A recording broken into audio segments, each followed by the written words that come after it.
ইতিমধ্যেই সুপ্রিম কোর্টে খারিজ হয়ে গেছে রিভিউ পিটিশনও। যোগ্য চাকরিহারাদের হকের চাকরি ফিরে পাওয়ার শেষ আশাটুকু শেষ হয়ে গেছে। সুপ্রিম কোর্টের তিরস্কারের মুখে পড়তে হয়েছে স্কুল সার্ভিস কমিশনকে। এই আবহেই ফের একবার দেশের সর্বোচ্চ আদালতে চরম অস্বস্তির মুখে পড়তে হলো রাজ্য সরকার ও এসএসসিকে। রাজ্য সরকার ও স্কুল সার্ভিস কমিশন নিজের লোক ঠকাতে চাইছে। এসএসসি মামলায় বৃহস্পতিবার অত্যন্ত গুরুত্বপূর্ণ পর্যবেক্ষণে এমনটাই বলল সুপ্রিম কোর্ট।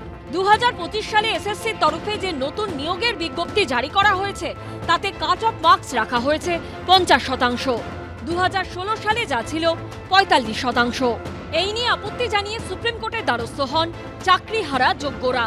বৃহস্পতিবার এরই প্রেক্ষিতে সুপ্রিম কোর্টের ডিভিশন বেঞ্চ নির্দেশ দেয় 2016 নিয়োগ প্রক্রিয়ার মাধ্যমে যেসব শিক্ষকরা নিযুক্ত হয়েছেন তারা 45% নম্বর নিয়েই নতুন নিয়োগ প্রক্রিয়ায় অংশগ্রহণ করতে পারবেন। বর্তমানে যারা স্কুলে কর্মরত সেই শিক্ষকরা স্নাতক এবং স্নাতকোত্তরে 45% নম্বর থাকলেই আবেদন করতে পারবেন। 2025-এর 50% কাট অফ মার্কসের নিয়ম এই প্রার্থীদের ক্ষেত্রে কার্যকর হবে না। এমনকি বৃহস্পতিবার সুপ্রিম কোর্ট এও নির্দেশ দিয়েছে যে ফর্ম ফিল আপের সময়সীমা 10 দিন বাড়াতে হবে।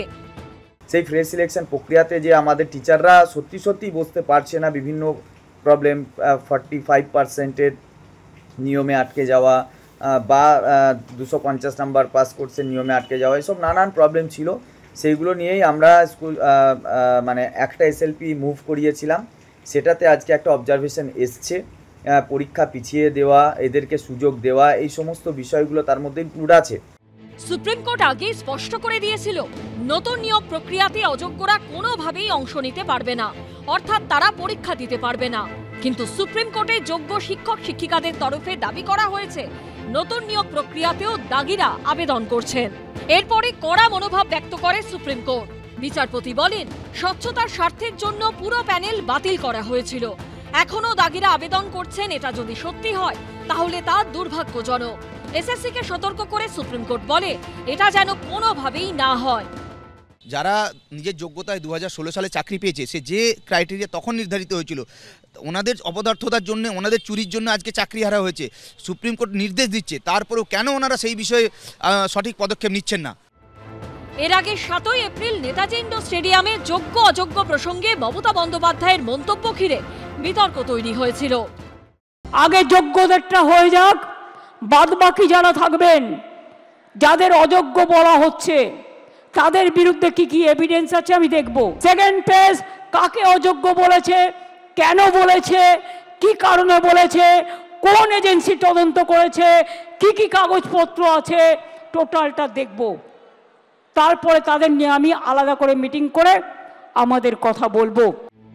মুখ্যমন্ত্রীর এই বক্তব্যের পর চাকরিহারা যোগ্যরা প্রশ্ন তুলেছিলেন, শুরু থেকে শেষ অবধি দাগিদের পাশে কেন দাঁড়ালো রাজ্য সরকার? কেন যোগ্যদের পরিবর্তে অযোগ্যদের নিয়ে সরকার চিন্তিত? এই অযোগ্যদের কথা ভাবতে গিয়েই তো আজকে আমরা যোগ্যদের সবাই মিলে ডুবেছি। উনি 17 মা অ17 মা সাজতে গিয়েছেন। উনি যদি স্ট্যান্ডটা আমাদের প্রতি ক্লিয়ার করতেন যে না, আমরা যারা আনটেন্টেড, যারা কোয়ালিফাইড, যারা জেনুইন, যারা যোগ্য, তাদের পাশে দাঁড়াবো, তাদের সঙ্গে দেবো, তাদেরকে যেভাবে বাঁচাবার চেষ্টা করব, তাহলে কিন্তু আজকে এই পরিণতি হতো না। বরাবর রাজ্য সরকার উদাসীনতা দেখিয়েছে। ওনারা যোগ্যদের থেকে অযোগ্যদের পাশে দাঁড়ানোর চেষ্টা করেছেন। শুধু আমাদের হৃদয় ভাঙছে না, সরকারি শিক্ষা ব্যবস্থা ভেঙে শেষ হয়ে যাচ্ছে। হাইকোর্ট থেকে সুপ্রিম কোর্ট, নিয়োগ দুর্নীতির সামনে আসা থেকে শুরু করে রিভিউ পিটিশন খারিজ, যোগ্য অযোগ্য নিয়ে বিতর্ক এখনো শেষ হলো না। দেখুন, সরকার দাগিদের সংরক্ষণ দেবে, সেটাই স্বাভাবিক। তার ফলে শুধু দাগিদের পরীক্ষায় বসার মাধ্যমে যে বিক্রির চাকরি, তাতে বৈধতা দেওয়াও না। আপনারা দেখছেন যে স্কুল, কলেজ বিশ্ববিদ্যালয়ের ভর্তি, অর্থাৎ উচ্চশিক্ষা, ডাক্তারি, ইঞ্জিনিয়ারিং পড়ুয়াদের ভবিষ্যৎ নিয়েও এই সরকার ছিনিমিনি খেলতে পিছপা হচ্ছে না। এটা সম্পূর্ণ একটা প্রশাসনিক বিষয়, আইনি বিষয়। সুপ্রিম কোর্ট দেখছেন, এসএসসি বা কনসার্ন বিভাগ দেখছে। এখানে এখনই কোনো রাজনৈতিক মন্তব্য করব না। রিভিউ পিটিশন, অনেকে বলছেন যে এই রিভিউ পিটিশনের আশার বেলুনটা ফোলানো হয়েছে, যার কিন্তু ভিত্তি খুব দুর্বল। কেন আমি জানি না, ফিরদৌসের কাছে পরিসংখ্যান থাকবে কি না। আমার প্রথম এবং প্রধান প্রশ্ন, শতাংশ রিভিউ পিটিশনে মূল রায়টা পরিবর্তিত হয়? দেখুন, রিভিউয়ের স্কোপ অত্যন্ত লিমিটেড। আপনি যে এই পার্সেন্টেজ আমার কাছে জানতে চাইলেন, সত্যি আমি পার্সেন্টেজ নিয়ে আসিনি। কিন্তু আপনি যদি রিভিউ কখন হয়, error on the face of the record. এই ক্ষেত্রে কি এরর রয়েছে বলুন তো আমার এই জাজমেন্টটা আপনি যদি ভালো করে পড়েন তাহলে দুটো অংশ পাবেন। এক, যারা দুর্নীতি সরাসরি করেছেন তারা দুর্নীতিগ্রস্ত শিক্ষক বা শিক্ষাকর্মী, আর এক দল হচ্ছে এই প্রাতিষ্ঠানিক দুর্নীতির শিকার, যেগুলোর সম্পর্কে আদালত বারবার চেয়েছে, কলকাতা হাইকোর্ট, সুপ্রিম কোর্ট, যে বলো এক্সাক্ট নাম্বারটা কত, যারা হচ্ছে বৈধ, যোগ্য এবং বৈধ সেই সংখ্যাটি বলতে পারেননি। সংখ্যাটি কোন সংখ্যা বলেছেন, যে এখনো পর্যন্ত এতজন অযোগ্য অবৈধ হিসেবে চিহ্নিত করতে পারলাম, কিন্তু এর বাইরের সংখ্যাকে আমি একেবারে যোগ্য এবং বৈধ বলতে পারছি না। এর ফলে কি হয়েছে, যে প্রাতিষ্ঠানিক দুর্নীতি সেটা প্রতিষ্ঠা পেয়েছে এবং প্রতিষ্ঠানগুলো প্রশাসনিকভাবে ব্যর্থতা দেখিয়েছেন এইগুলোকে আইডেন্টিফাই করতে। আমি সমীরদার দিক থেকে একটা প্রশ্নে যাই, এতদিন পর সমীরদা এসেছেন। আমি বলছি যে ধরো মুখ্যমন্ত্রী 7 তারিখের মঞ্চ থেকে কি বলেছিলেন, যে আমার plan A, plan B, plan C, plan D আছে। আইনি মানে আমি বলছি, তুমি যেটা বললে সেটা আমি প্ল্যান এ ধরলাম, বি, সি, ডি এর কোনো সংস্থান আছে কোনো?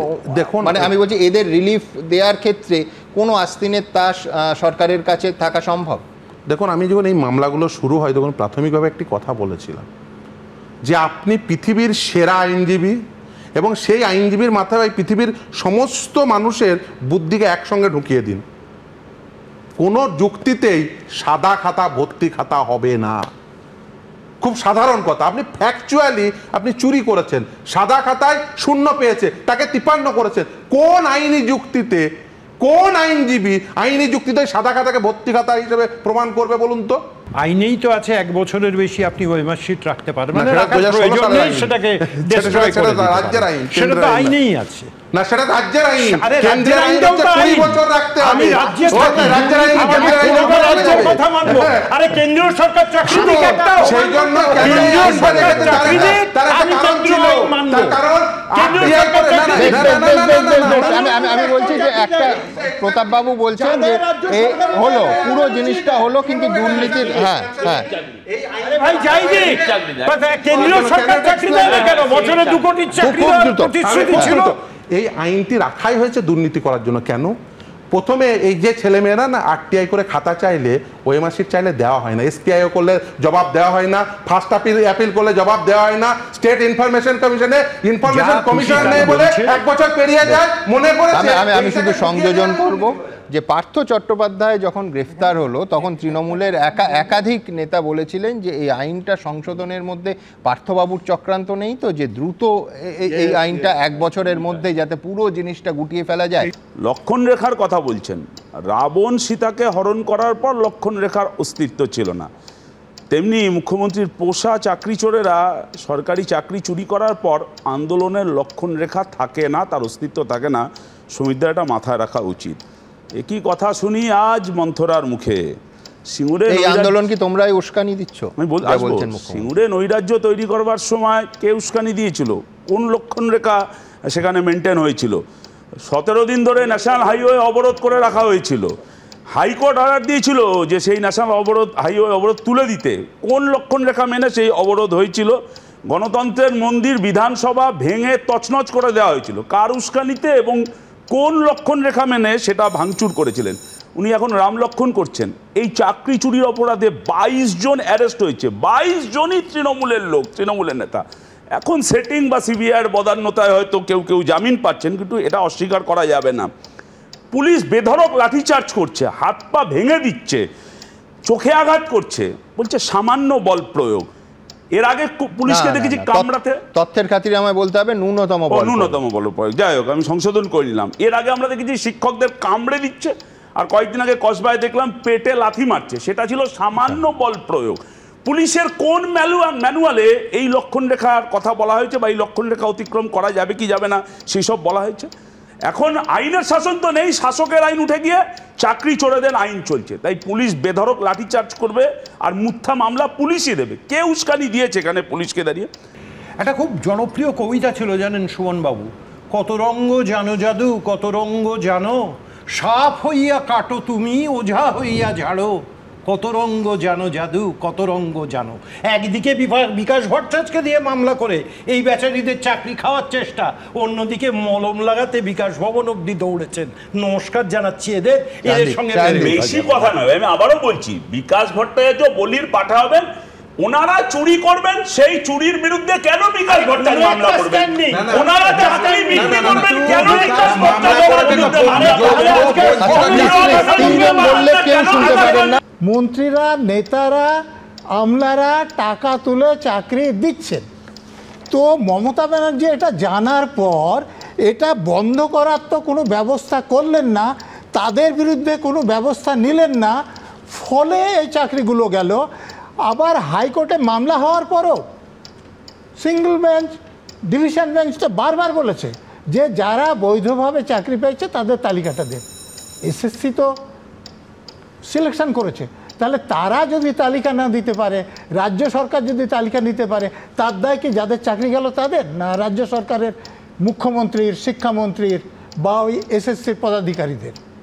সুপ্রিম কোর্টেও তো বলেছিল যে যারা বৈধভাবে চাকরি পেয়েছে তাদের তালিকাটা দিন। যদি আপনারা দিতেন তাহলে কি তাদের চাকরি বাতিল হতো? আপনারা দেননি কেন? কারণ তাদের কাছ থেকে টাকা নিয়েছেন। আপনি যদি তাদের নাম দিয়ে দেন, সুপ্রিম কোর্ট যে রায় দিয়েছে, সিবিআই যাদেরকে অবৈধভাবে চাকরি পাওয়ার জন্য চিহ্নিত করেছে তাদের সুদ সমেত বেতন ফেরত দিতে হবে। আবার নতুন যে রিক্রুটমেন্টে তাদেরকে রিক্রুট করা যাবে না। তাহলে তালিকা যদি দিয়ে দিতেন অবৈধভাবে, তাহলে তাদেরও রিক্রুট করা যেত না, সুদ সমেত টাকা ফেরত দিতে হতো। তারা তো একবার পার্টির নেতাদের টাকা দিয়েছেন। কুন্তল ঘোষের কথা আপনারা শোনেননি যে আমি তো 10% রাখতাম, বাকি 90% পাঠিয়ে দিতাম।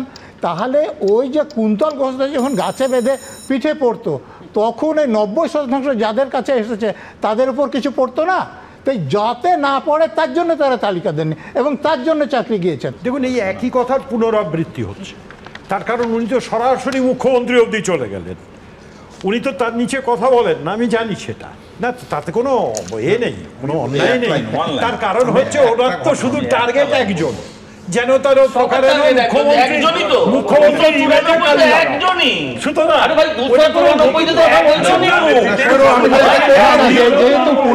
যেহেতু দেখুন এটাই মুশকিল যে যেহেতু আমি যাচ্ছি নজরুলদা, একটাই প্রশ্ন করব, এই রাজ্যের শাসক দলের সর্বোচ্চ নেত্রীকে, এই রাজ্যের মন্ত্রিসভা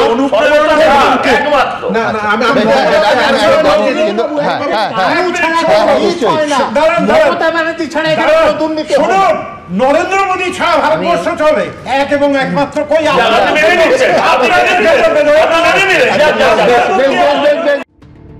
একদিকে যখন স্কুল সার্ভিস কমিশনকে তীব্র ভৎসনা করল সুপ্রিম কোর্ট, তখন 2016 এসএসসির গ্রুপ সি মামলায় আলিপুরে সিবিআই এর বিশেষ আদালতে বিস্ফোরক দাবি করল কেন্দ্রীয় তদন্তকারী সংস্থা। কিভাবে পরীক্ষা না দিয়েও পাশ করানো যায়? প্যানেল বেরোনোর 2 সপ্তাহ আগে এই নিয়ে আলোচনা হয়েছিল সংশ্লিষ্ট দপ্তরের আধিকারিকদের মধ্যে। শুধু তাই নয়, টাকার লেনদেন নিয়েও কথাবার্তা হয়েছিল বলে আদালতে সিবিআই তরফে দাবি করা হয়েছে। সূত্রের দাবি, কিছুদিন আগে এই মামলায় সিবিআই এর হাতে একটি ভিডিও ক্লিপ আসে। এই ভিডিও ক্লিপে এসএসসির প্রাক্তন চেয়ারম্যান সুবীরেশ ভট্টাচার্য, প্রাক্তন প্রোগ্রাম অফিসার পর্ণা বসু, এসএসসির তৎকালীন প্রোগ্রামিং অফিসার সমরজিৎ আচার্য, ওএমআর মূল্যায়নের দায়িত্বে থাকা নাইসার প্রাক্তন আধিকারিক নীলাদ্রি দাস এবং নাইসার প্রাক্তন কর্মী পঙ্কজ বনসালকে দেখা যাচ্ছে। সিবিআই সূত্রে দাবি, ভিডিওটিতে বারবার শোনা গেছে প্রাক্তন শিক্ষামন্ত্রী বর্তমানে জেলবন্দি পার্থ চট্টোপাধ্যায়ের কথা। কেন্দ্রীয় এজেন্সি সূত্রে দাবি, পার্থ চট্টোপাধ্যায় যে এই দুর্নীতির মাস্টার মাইন্ড তাই ভিডিও ক্লিপ থেকেও স্পষ্ট। সেই ভিডিও ফুটেজে থাকা অভিযুক্ত 5 জনের কণ্ঠস্বরের নমুনা নেওয়ার জন্য আলিপুরের বিশেষ সিবিআই আদালতে আবেদন করে কেন্দ্রীয় তদন্তকারী সংস্থা। মঙ্গলবারই 5 অভিযুক্তের কণ্ঠস্বরের নমুনা সংগ্রহ করার নির্দেশ দেয় আলিপুরের বিশেষ সিবিআই আদালত। বৃহস্পতিবার আদালতে খামবন্ধ অবস্থায় ভিডিও ফুটেজ সংক্রান্ত তথ্য নথি জমা দেয় সিবিআই। সিবিআই এর তদন্তকারী আধিকারিক মলয় দাসের কাছে বিচারক বিশ্বরূপ শেঠ জানতে চান এই ফুটেজ কবেকার। উত্তরে তদন্তকারী আধিকারিক জানান, 2017 সালে প্যানেল লিস্ট বের করার 2 সপ্তাহ আগে। তখন বিচারক বলেন, পুরো ভিডিও ফুটেজে ট্রান্সক্রিপশন করা আছে? তদন্তকারী অফিসার বলেন, হ্যাঁ। তখন সেই সংক্রান্ত নথি পড়তে পড়তে একটি লাইন উদ্ধৃত করেন বিচারক বিশ্বরূপ শেঠ। বলেন, পরীক্ষা ছাড়াই কিভাবে পাশ করাতে হবে এই কথাটা কি ভিডিও ফুটেজে আছে? তদন্তকারী আধিকারিক জানান, আছে। সিবিআই অফিসার দাবি করেন, ভিডিও ফুটেজে দেখা গেছে 5 জনের মধ্যে দুর্নীতি নিয়ে কথা হয়েছে। কিভাবে পরীক্ষা না দিয়েও পাশ করানো যায়, বৈঠকে তা নিয়ে আলোচনা হয়েছে। বৈঠকে একাধিক ব্যক্তিদের টাকার লেনদেন নিয়ে কথাবার্তা হয়েছে। সিবিআই সূত্রে খবর, সেই বৈঠকের ভিডিও কেউ একজন রেকর্ড করেছিল। ফরেনসিক পরীক্ষায় বিষয়টা সামনে আসে। সিবিআই এর আধিকারিকরা মনে করছেন যে এই ভিডিও ফুটেজে 5 জন অভিযুক্তরা যা কথা বলছেন, সেই কথাবার্তা এবং তার তথ্য প্রমাণ আগামী দিনে বিচার প্রক্রিয়ার জন্য খুবই গুরুত্বপূর্ণ, এবং তারা জানাচ্ছেন যে এই ভিডিও ফুটেজের তথ্য প্রমাণ আগামী দিনে তারা রিপোর্টের আকারে কোর্টে পেশ করবেন। দেখুন, চাকরি যে বিক্রি হয়েছে তা তো প্রমাণিত সত্য।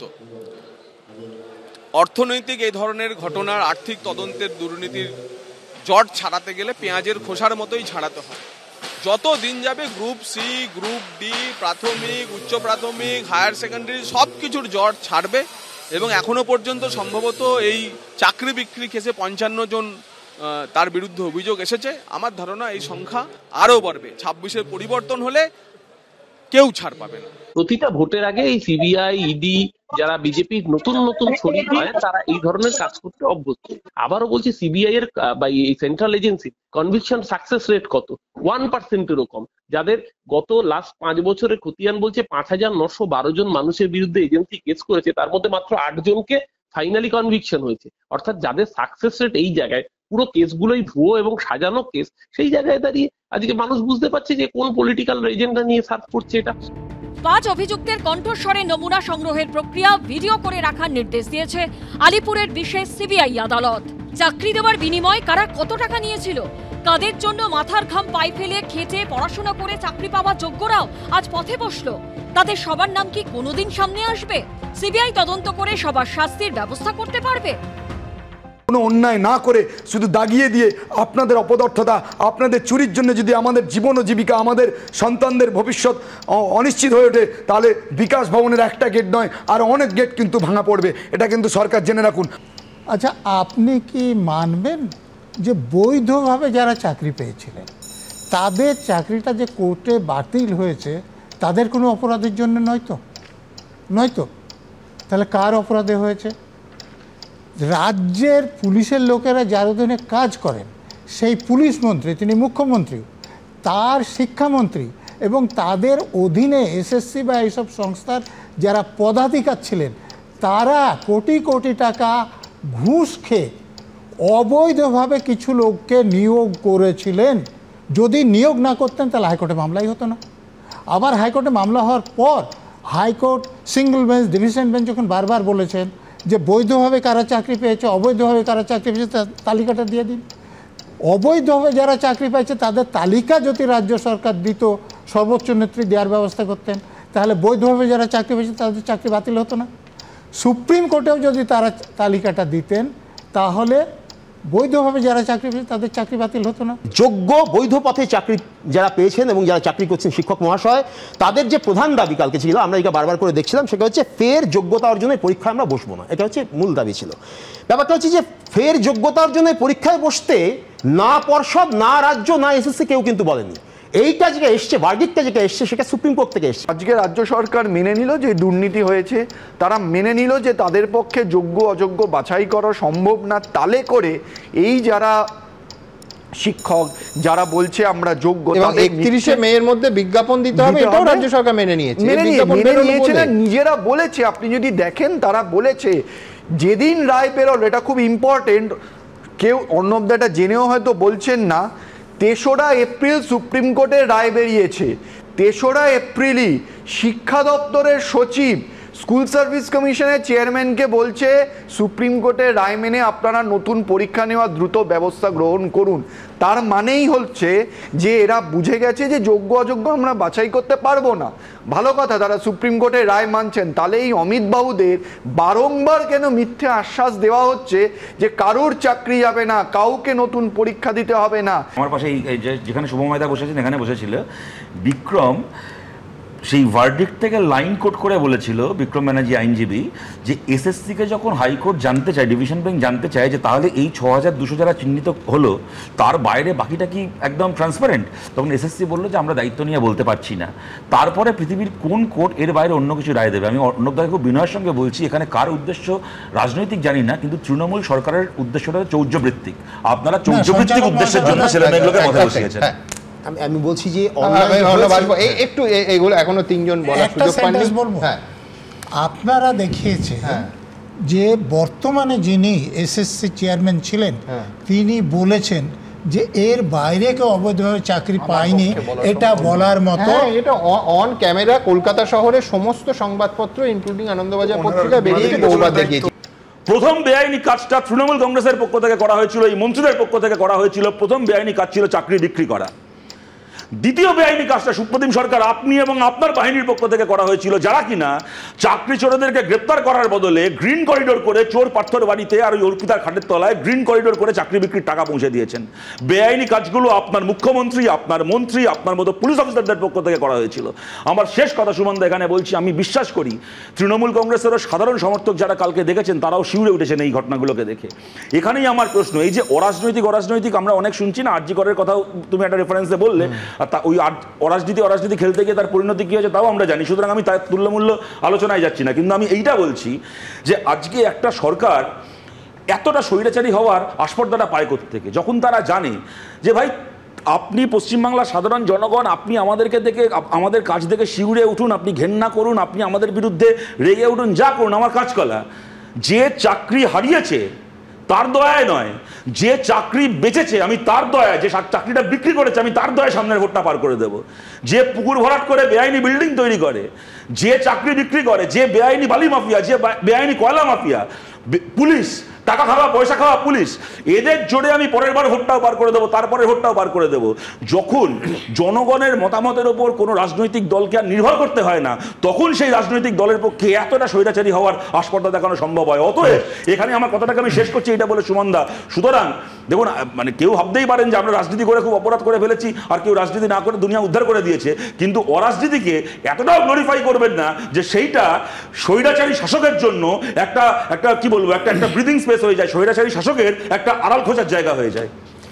আমি শুধু এইটুকুই বলবো যে মানুষের স্মৃতি এত দুর্বল নয়। 1993 সালের 21শে জুলাই 13 জনের হত্যা, মাদাই হালদার হত্যা 1990, নন্দীগ্রাম থেকে আরম্ভ করে অপারেশন সানশাইন 1996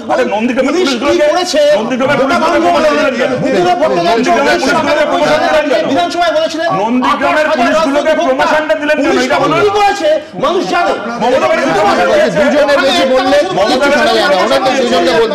14 দিন মমতা বন্দ্যোপাধ্যায় ওখানে এক্সপ্রেসওয়ে অবরোধ করেছিলেন বলে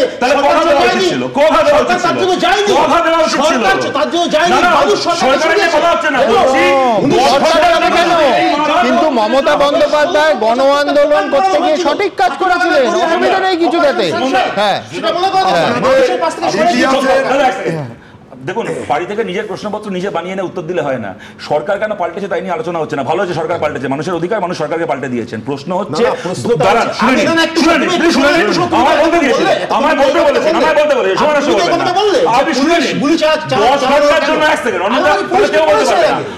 শিক্ষক নিয়োগ দুর্নীতি নিয়ে বিতর্কের আবহে কবে জয়েন্ট এন্ট্রান্সের ফল প্রকাশ হবে, কবে রাজ্যের কলেজগুলিতে ভর্তি শুরু হবে, এ নিয়েও এখন বড়সড় প্রশ্ন।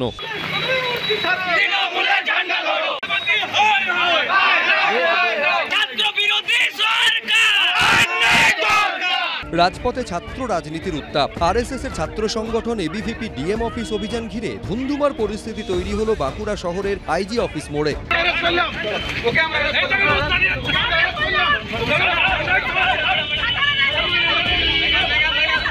বচসা, ধস্তাধস্তি থেকে কার্যত হাতাহাতির উপক্রম। ডিএম অফিসের আগে আইজি অফিস মোড়ের কাছে ব্যারিকেড করে মিছিল আটকে দেয় পুলিশ। ব্যারিকেডের সামনে বিক্ষোভ ঘিরে পরিস্থিতি তেতে ওঠে, শুরু হয় ধরপাকড়, পাকড়াও করা হয় এবিভিপির কর্মী সমর্থকদের। 2 থেকে 3 মাস কলেজে ভর্তি প্রক্রিয়া বন্ধ ছিল বলে সেই জন্য আমরা ডিএম অফিসে ডেপুটেশন দিতে গিয়েছিলাম। তো সেইখানে আমাদের পুলিশের সঙ্গে একটা ধস্তাধস্তি এক বিষয় হয়। যারা আজকে এই ছাত্রছাত্রীদের নাম করে যারা আজকে আন্দোলন করতে যাচ্ছে, আমার মনে হয় তাদের বাস্তবিক তাদের সাথে কোনো ছাত্রছাত্রী নেই, তাদের কোনো কলেজ কেটে তাদের কোনো অস্তিত্ব নেই। শুধুমাত্র মিডিয়াতে একটু হাইপ পাওয়ার জন্য, একটু নিজেদেরকে হাইলাইট হওয়ার জন্য তারা এইসব আন্দোলন করতে যায়। অন্যদিকে এই একই দাবিতে এদিন রাজভবনে ডেপুটেশন দেয় এবিভিপি। আমরা আশা রাখছি যে এই সমস্যার সমাধান আগামী কয়েকদিনের মধ্যে করে ফেলবে রাজ্য সরকার। যদি না করে বাংলার বুকে এক ভয়ঙ্কর ছাত্র আন্দোলন কিন্তু গড়ে উঠবে। রাজ্যের শিক্ষাক্ষেত্রে অচলাবস্থার অভিযোগে আক্রমণ শানিয়েছে সিপিএম এর ছাত্র সংগঠন এসএফআইও। রাজ্য জুড়ে লক্ষ লক্ষ ছাত্রছাত্রীর ভবিষ্যৎ এখন অনিশ্চিত। আমরা বিকাশ ভবনে গিয়েছিলাম, ছাত্রছাত্রীদের ওপর পুলিশ আক্রমণ করতে থাকে। পুলিশ প্রশাসনকে ব্যবহার করা হচ্ছে অসভ্যের মতন ছাত্রছাত্রীদের ওপর, প্রতিবাদীদের ওপর আক্রমণ নামিয়ে আনতে। যেখানে যেভাবে আন্দোলনটা করার কথা ছিল নিশ্চয়ই সেভাবে করেননি।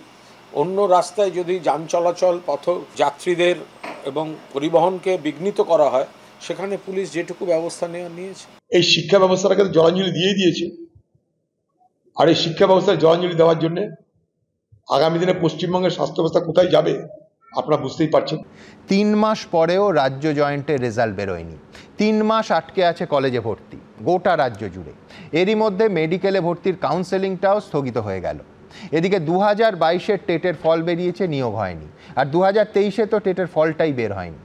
দেখুন, বিরোধী দলগুলো এ নিয়ে আন্দোলনে নেমেছে, রাজনীতি চলবে, কিন্তু তার থেকেও অনেক বেশি গুরুত্বপূর্ণ আমাদের কাছে কোন প্রশ্নটা জানেন?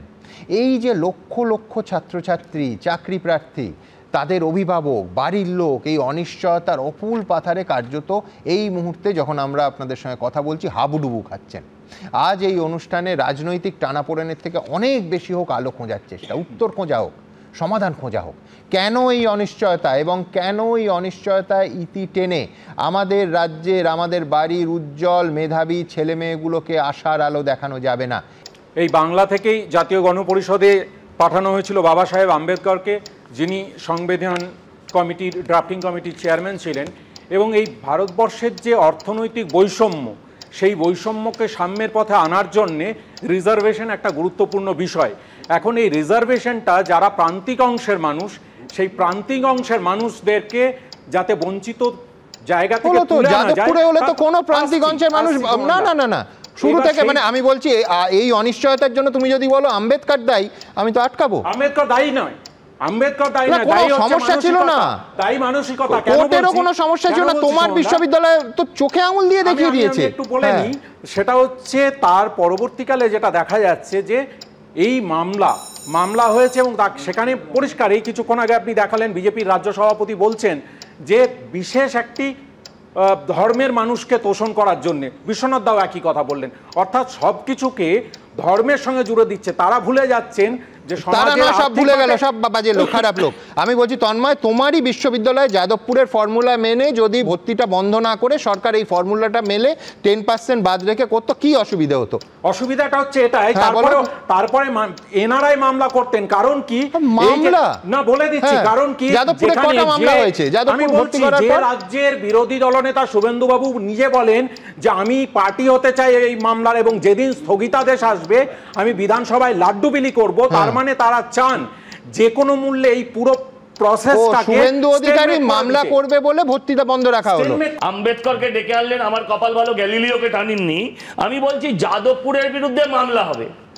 যদি যাদবপুরের বিরুদ্ধে মামলাটাও হতো, আমার প্রশ্ন হচ্ছে তাতে তো মমতাকে কেউ দায়ী করতে পারতো না। বলতে পারতো তো মমতা বন্দ্যোপাধ্যায় ভর্তির চেষ্টা করেছিলেন, বিকাশ রঞ্জন ভট্টাচার্য কিংবা অভিজিৎ গাঙ্গুলিরা তারা এই ভর্তির প্রক্রিয়াটাকে আটকে দিলেন। আমি আপনাদেরকে দেখুন, আমি ছাত্র রাজনীতি থেকে উঠে আসা ছেলে, এখানে যারা বসে আছে তারাও ছাত্র রাজনীতি থেকে এসছেন। আমি বলছি না, আমি এদিকে সামনের দিকে, আপনি ছাত্র কোথা থেকে হবেন? আমার বক্তব্য হচ্ছে, আমি আপনাদের মনে করিয়ে দিই যে গত অন্তত 10 বছর কলকাতা বিশ্ববিদ্যালয় বা অন্যান্য বিশ্ববিদ্যালয়ের আন্ডারে যে গ্র্যাজুয়েশন কলেজগুলো রয়েছে, এগুলোয় কখনোই 100% ভর্তি হয় না। এখানে 30-40, গতবার প্রায় 50%-এর ওপর সিট খালি ছিল। দাদা বিশ্বাস করুন, আমি ছাত্র রাজনীতি করে এসেছি ক্লাস থেকে। যখন আমরা কলেজের সময় নবীন বরণ করতাম, অন্যান্য অনুষ্ঠান হতো, স্যারেরা রেগে ক্লাস থেকে বেরিয়ে যেতেন, কারণ ক্লাসে বসার জায়গা তো কি দাঁড়ানোর জায়গা থাকতো না প্রথম দিকে। পরের দিকে হয়তো ছাত্র উপস্থিতির হার কমতো খানিকটা। এখানে আমাদের মতন কলেজে 2500 ভর্তি হতো, এবছর 250 ভর্তি করতে পারলে প্রিন্সিপাল গঙ্গাচান করে আসবে। আমি বলছি যে কোনো প্রবলেম ছিল না। ভোটার তালিকায় গড়মিলে অভিযুক্ত সরকারি অফিসারদের বিরুদ্ধে অবশেষে ব্যবস্থা নিল রাজ্য সরকার। তবে নির্বাচন কমিশন 4 সরকারি অফিসারকে সাসপেন্ড করে তাদের বিরুদ্ধে এফআইআর দায়েরের নির্দেশ দিলেও রাজ্য সরকার তাদের বিরুদ্ধে এফআইআর দায়ের করলো না, শুধু সাসপেন্ড করলো। প্রথমে মুখ্যমন্ত্রী বলেছিলেন উনি সাসপেন্ড এফআইআর কিছুই নাকি করতে দেবেন না। তারপরে রাজ্যের প্রধান আধিকারিক যিনি, তাকে নির্বাচন কমিশন, কেন্দ্রীয় নির্বাচন কমিশন ডেকে পাঠিয়েছিল। একটা ঠেলা খেয়েছেন, ঠেলার পর সাসপেনশন হয়েছে। আমার মনে হয় আর একটা ঠেলা খেলে পরেই এফআইআর পর্যন্ত পৌঁছে যাবেন। নির্বাচন কমিশন তারা নিজেদের পক্ষপাতিত্ব তো করছেই, আমরা জানি, কিন্তু এই যে আমাদের মুখ্য সচিবের যে হিম্মতটা দেখাতে পারলো, সেটা মুখ্য সচিবের বিষয় নয়, সেটা কিন্তু বাংলা মুখ্যমন্ত্রীর বিষয়। শুধুমাত্র ময়নার ক্যাজুয়াল ডেটা এন্ট্রি অপারেটরকে সাসপেনশনের পাশাপাশি তার বিরুদ্ধে এফআইআরও করা হয়েছে। সূত্রের দাবি, রাজ্য সরকারের তরফে নির্বাচন কমিশনকে চিঠিতে এমনই জানানো হয়েছে। প্রথমে বলে দিলেন মুখ্যমন্ত্রী আমরা কোনো ব্যবস্থা নেব না, নির্বাচন কমিশনের কোনো অধিকার নেই। তারপর যখন মুখ্য সচিবকে কান ধরে ডেকে পাঠালেন, তখন তিনি গিয়ে হাত জোর করে ক্ষমা চেয়ে বললেন হ্যাঁ ব্যবস্থা নিচ্ছি। আবার এখানে এসেই তিনি যে ব্যবস্থা নিলেন সে ব্যবস্থাটা কিন্তু পূর্ণাঙ্গ ব্যবস্থা নয়। একটা বেসিক জায়গা বুঝতে হবে, যতক্ষণ পর্যন্ত না মডেল কোড অফ কন্ডাক্ট জারি হয় ততক্ষণ পর্যন্ত নির্বাচন কমিশন কার্যত অ্যাডমিনিস্ট্রেটিভ সেটআপ চেঞ্জ করতে পারে না। খুব স্বাভাবিকভাবে যেটুকু করা হয়েছে সম্পূর্ণভাবে গণতন্ত্রের বেসিক স্ট্রাকচারকে মর্যাদা দিয়ে, নির্বাচন কমিশনের সাংবিধানিক জায়গাটাকে মর্যাদা দিয়ে করা হয়েছে। এর বাড়তি কিছু করতে গেলে নির্বাচন কমিশনকে আগে নিজের গায়ের দাগ তুলতে হবে। রাজ্য সরকারি অফিসারদের নিয়ে রাজ্য সরকারের সঙ্গে নির্বাচন কমিশনের টানাপোড়েনের সূত্রপাত 5ই অগস্ট। সেদিনই মুখ্য নির্বাচনী আধিকারিকের রিপোর্টের ভিত্তিতে ভোটার তালিকায় গড়মিলের অভিযোগে 2 জন ইলেকটোরাল রেজিস্ট্রেশন অফিসার বা ইআরও, 2 জন অ্যাসিস্ট্যান্ট ইলেকটোরাল রেজিস্ট্রেশন অফিসার বা এইআরওকে সাসপেন্ড করতে মুখ্য সচিবকে চিঠি দেয় নির্বাচন কমিশন। এই 4 জনকে সাসপেন্ড করতে এবং তাদের বিরুদ্ধে এফআইআর দায়ের করতে নির্দেশ দেয় কমিশন। এই 4 জন হলেন বারুইপুর পূর্বের ইলেকটোরাল রেজিস্ট্রেশন অফিসার বা ERO Debottam Dutta Chowdhury, assistant electoral registration officer বা এইআরও তথাগত মণ্ডল এবং ময়নার ইআরও বিপ্লব সরকার ও এইআরও সুদীপ্ত দাস। ময়নার ডেটা এন্ট্রি অপারেটর সুরজিৎ হালদারের বিরুদ্ধেও এফআইআর দায়ের করতে বলে কমিশন। এই 4 জনের মধ্যে ছিলেন 2 জন ডব্লিউবিসিএস অফিসার। মুখ্য সচিবকে পাঠানো নির্বাচন কমিশনের চিঠিতে বলা হয়, এই 4 জন সরকারি অফিসার ভোটার তালিকায় ভুলভাবে নাম তুলেছেন। তারা শুধুমাত্র ইআরও কিংবা এইআরও হিসেবে দায়িত্ব পালনেই ব্যর্থ হননি, অন্যের হাতে লগইন সংক্রান্ত তথ্য তুলে দিয়ে ডেটা সুরক্ষা নীতিও লঙ্ঘন করেছেন। এই চিঠির পর অফিসারদের বিরুদ্ধে রাজ্য সরকার কোনো ব্যবস্থাই নেয়নি। উল্টে অভিযুক্ত অফিসারদের পাশে দাঁড়িয়ে নির্বাচন কমিশনের বিরুদ্ধে সুর চড়ান মুখ্যমন্ত্রী। 2 জন ডব্লিউবিসিএস অফিসার ওনারা সাসপেন্ড করে দিল, ইলেকশনে ডিক্লেয়ার হয়নি। কি সাহস! এখন ইলেকশনের অনেক বাকি আছে, এখন থেকে কি ভেবেছেন এই এনআরসির নাম করে ব্যাকডোরে যাকে ইচ্ছা অফিসারদের ভয় দেখাবেন? অফিসারদের পাশে সরকার ছিল, আছে এবং থাকবে। 3 দিন পর 8ই অগস্ট একেবারে সময় বেঁধে কড়া চিঠি দিয়ে নবান্নের ওপর পাল্টা চাপ তৈরি করে নির্বাচন কমিশন। ফের মুখ্য সচিবকে পাঠানো চিঠিতে কমিশনের সচিব লেখেন, এই অফিসারদের বিরুদ্ধে ব্যবস্থা নেওয়া হয়েছে এমন কোনো চিঠি কমিশনের কাছে পৌঁছয়নি। চিঠিতে আরও লেখা হয়, কমিশনের নির্দেশ এই অফিসারদের বিরুদ্ধে প্রয়োজনীয় পদক্ষেপ নিন এবং 11ই অগস্ট দুপুর 3টের মধ্যে নির্দেশ পালন করা হয়েছে এই রিপোর্ট দিন। এরপরেও নির্বাচন কমিশন যে ব্যবস্থার কথা বলেছিল কোনো অফিসারের বিরুদ্ধে তা নেওয়া হয়নি। রাজ্য সরকারের তরফে নির্বাচন কমিশনের কাছে চিঠি পাঠানো হয় ঠিকই, কিন্তু ব্যবস্থা নেওয়া হয়নি। কমিশন 5 জনের বিরুদ্ধে ব্যবস্থা নিতে বললেও রাজ্য সরকারের দেওয়া চিঠিতে 3 জনের নামই ছিল না। ভোটার তালিকায় গড়মিলের অভিযোগে নির্বাচন কমিশন কড়া ব্যবস্থা নিতে বলেছিল, কিন্তু রাজ্য সরকার যুক্তি দেয় পূর্ণাঙ্গ তদন্তের আগেই দক্ষতা ও নিষ্ঠার সঙ্গে কাজ করা এইসব অফিসারদের বিরুদ্ধে পদক্ষেপ করলে তা অসামঞ্জস্যপূর্ণ এবং কঠোর হতে পারে। এর ফলে শুধু এদের নয়, ভোটের কাজের দায়িত্বে থাকা অন্য অফিসারদেরও মনোবল ভেঙে যাবে। এর 24 ঘন্টার মধ্যে অর্থাৎ 12ই অগস্ট মুখ্য সচিবকে চিঠি দিয়ে মনোজ পান্তকে শটান দিল্লিতে ডেকে পাঠায় জাতীয় নির্বাচন কমিশন। 13ই আগস্ট দিল্লিতে জাতীয় নির্বাচন কমিশনের সদর দফতরে যান মুখ্য সচিব মনোজ পান্ত। সূত্রের খবর, তিনি জানান 21 তারিখের মধ্যে সাসপেনশন এবং এফআইআর এর নির্দেশ কার্যকর করা হবে। অবশেষে বৃহস্পতিবার ব্যবস্থা নিল রাজ্য সরকার, তবে আংশিক। ভোটার তালিকার বিশেষ সংশোধন নিয়ে দিল্লি থেকে পাটনা হয়ে কলকাতা, রাজনীতির চরমে। ভোটার তালিকার বিশেষ সংশোধনের প্রতিবাদে সরব মমতা বন্দ্যোপাধ্যায় ও অভিষেক বন্দ্যোপাধ্যায়। बिहार में 40 लाखों का ज्यादा आदमी को नाम निकाल दिया और बंगाल में भी करने वाला है। अगर करेगा तो घेराव कर्मसूची करेंगे, पूरा घेराव होगा, पूरा आंदोलन होगा। हम नाम काटने नहीं देंगे, हम नाम डालने नहीं देंगे डिटेंशन कैंप में। बीजेपी চক্রান্ত তো চলছে, নির্বাচন কমিশনের ষড়যন্ত্র চলছে। রাজওয়ারি করে একটা মানুষের নামও এরা বাদ দেয়, তাহলে 1 লক্ষ বঙ্গবাসীকে নিয়ে দিল্লিতে বৃহত্তর আন্দোলন। কিন্তু এই আবহেই ভোটার তালিকার বিশেষ সংশোধন নিয়ে তৃণমূল শীর্ষ নেতৃত্বের উল্টো সুর শোনা গেল তৃণমূলের বিধায়ক হুমায়ুন কবিরের গলায়। আপনার কোনো আপত্তি নেই? কোনো আপত্তি নেই, আমরা তৈরি আছি। ভোটার তালিকার বিশেষ সংশোধনের প্রতিবাদে তেড়ে ফুঁড়ে নেমেছে তৃণমূল কংগ্রেস। দিল্লিতে সংসদের ভিতরে, সংসদের বাইরে প্রায় রোজই বিক্ষোভ দেখাচ্ছেন তৃণমূল সাংসদরা। মমতা বন্দ্যোপাধ্যায় অভিযোগ করছেন এটা নাম বাদ দেওয়ার জন্য নির্বাচন কমিশন এবং বিজেপির চক্রান্ত। অথচ সেই তৃণমূলের ভরতপুরের বিধায়ক হুমায়ুন কবিরের গলায় পার্টি লাইনের উল্টো সুর। তিনি বলছেন এই প্রক্রিয়ায় তার কোনো আপত্তিই নেই। কোনো আপত্তি নেই, কারণ আমরা কোনো ভুয়ো ভোটার, জাল ভোটার বা রোহিঙ্গা ভোটার বা বাংলাদেশের কোনো ভোটারের আমাদের মুর্শিদাবাদ জেলায় কোনো সুযোগই নেই। যদি কোনো কারণে ডেথ ভোটার থেকে থাকে সেটাও 0.01% হতে পারে। সম্প্রতি ভোটার তালিকার গরমিলের অভিযোগে এরাজ্যের 4 জন সরকারি অফিসারকে সাসপেন্ড এবং তাদের বিরুদ্ধে এফআইআর দায়েরের নির্দেশ দেয় নির্বাচন কমিশন। জানিয়ে সুর চড়ান মমতা বন্দ্যোপাধ্যায়। কালকে আমার 2 জন অফিসারকে নোটিশ পাঠানো হয়েছে কিনা তাকে সাসপেন্ড করা হলো। আমরা বলি তোমার ইলেকশন এখন ডিক্লেয়ার হয়েছে, কোন আইনের বলে তুমি নোটিশ পাঠিয়ে দিচ্ছ? ইলেকশনের অনেক দেরি আছে, 8 মাস দেরি আছে, এখন থেকে সাসপেন্ড করতে শুরু করেছেন হরিদাস সব, কৃতদাস সব, বিজেপির কন্ডাক্ট লেবারেরা, বিজেপির কন্ডাক্ট লেবার। লজ্জা করে না? তুমি তোমার ক্ষমতা জানো না? অমিত শাহ দালালি করছো চেয়ারে বসে। অথচ তার দলের বিধায়ক হুমায়ুন কবির কার্যত নির্বাচন কমিশনের পাশে দাঁড়িয়েছেন। ইলেকশন কমিশন, ভারতের নির্বাচন যে কমিশনার, তারা সোসাইটির তো একটা বডি, অটোনমাস বডি। তিনারা ভারতবর্ষের যারা নাগরিক বা যাদের ভোটার লিস্টে নাম রয়েছে তাদের পুনরায় যাচাই করার জন্য সেখানে কোনো ভুল আছে কিনা, ভুয়ো ভোটার আছে কিনা, সেটা যাচাই করার জন্য যে কোনো পদক্ষেপ তিনারা করতে পারেন, সেটা তিনাদের অধিকার রয়েছে। কাজেই এসআইআর করলে আমাদের আপত্তি থাকার কিছু নেই। তৃণমূলের মধ্যেই 2 সুর নিয়ে খোঁচা দিয়েছে বিজেপি।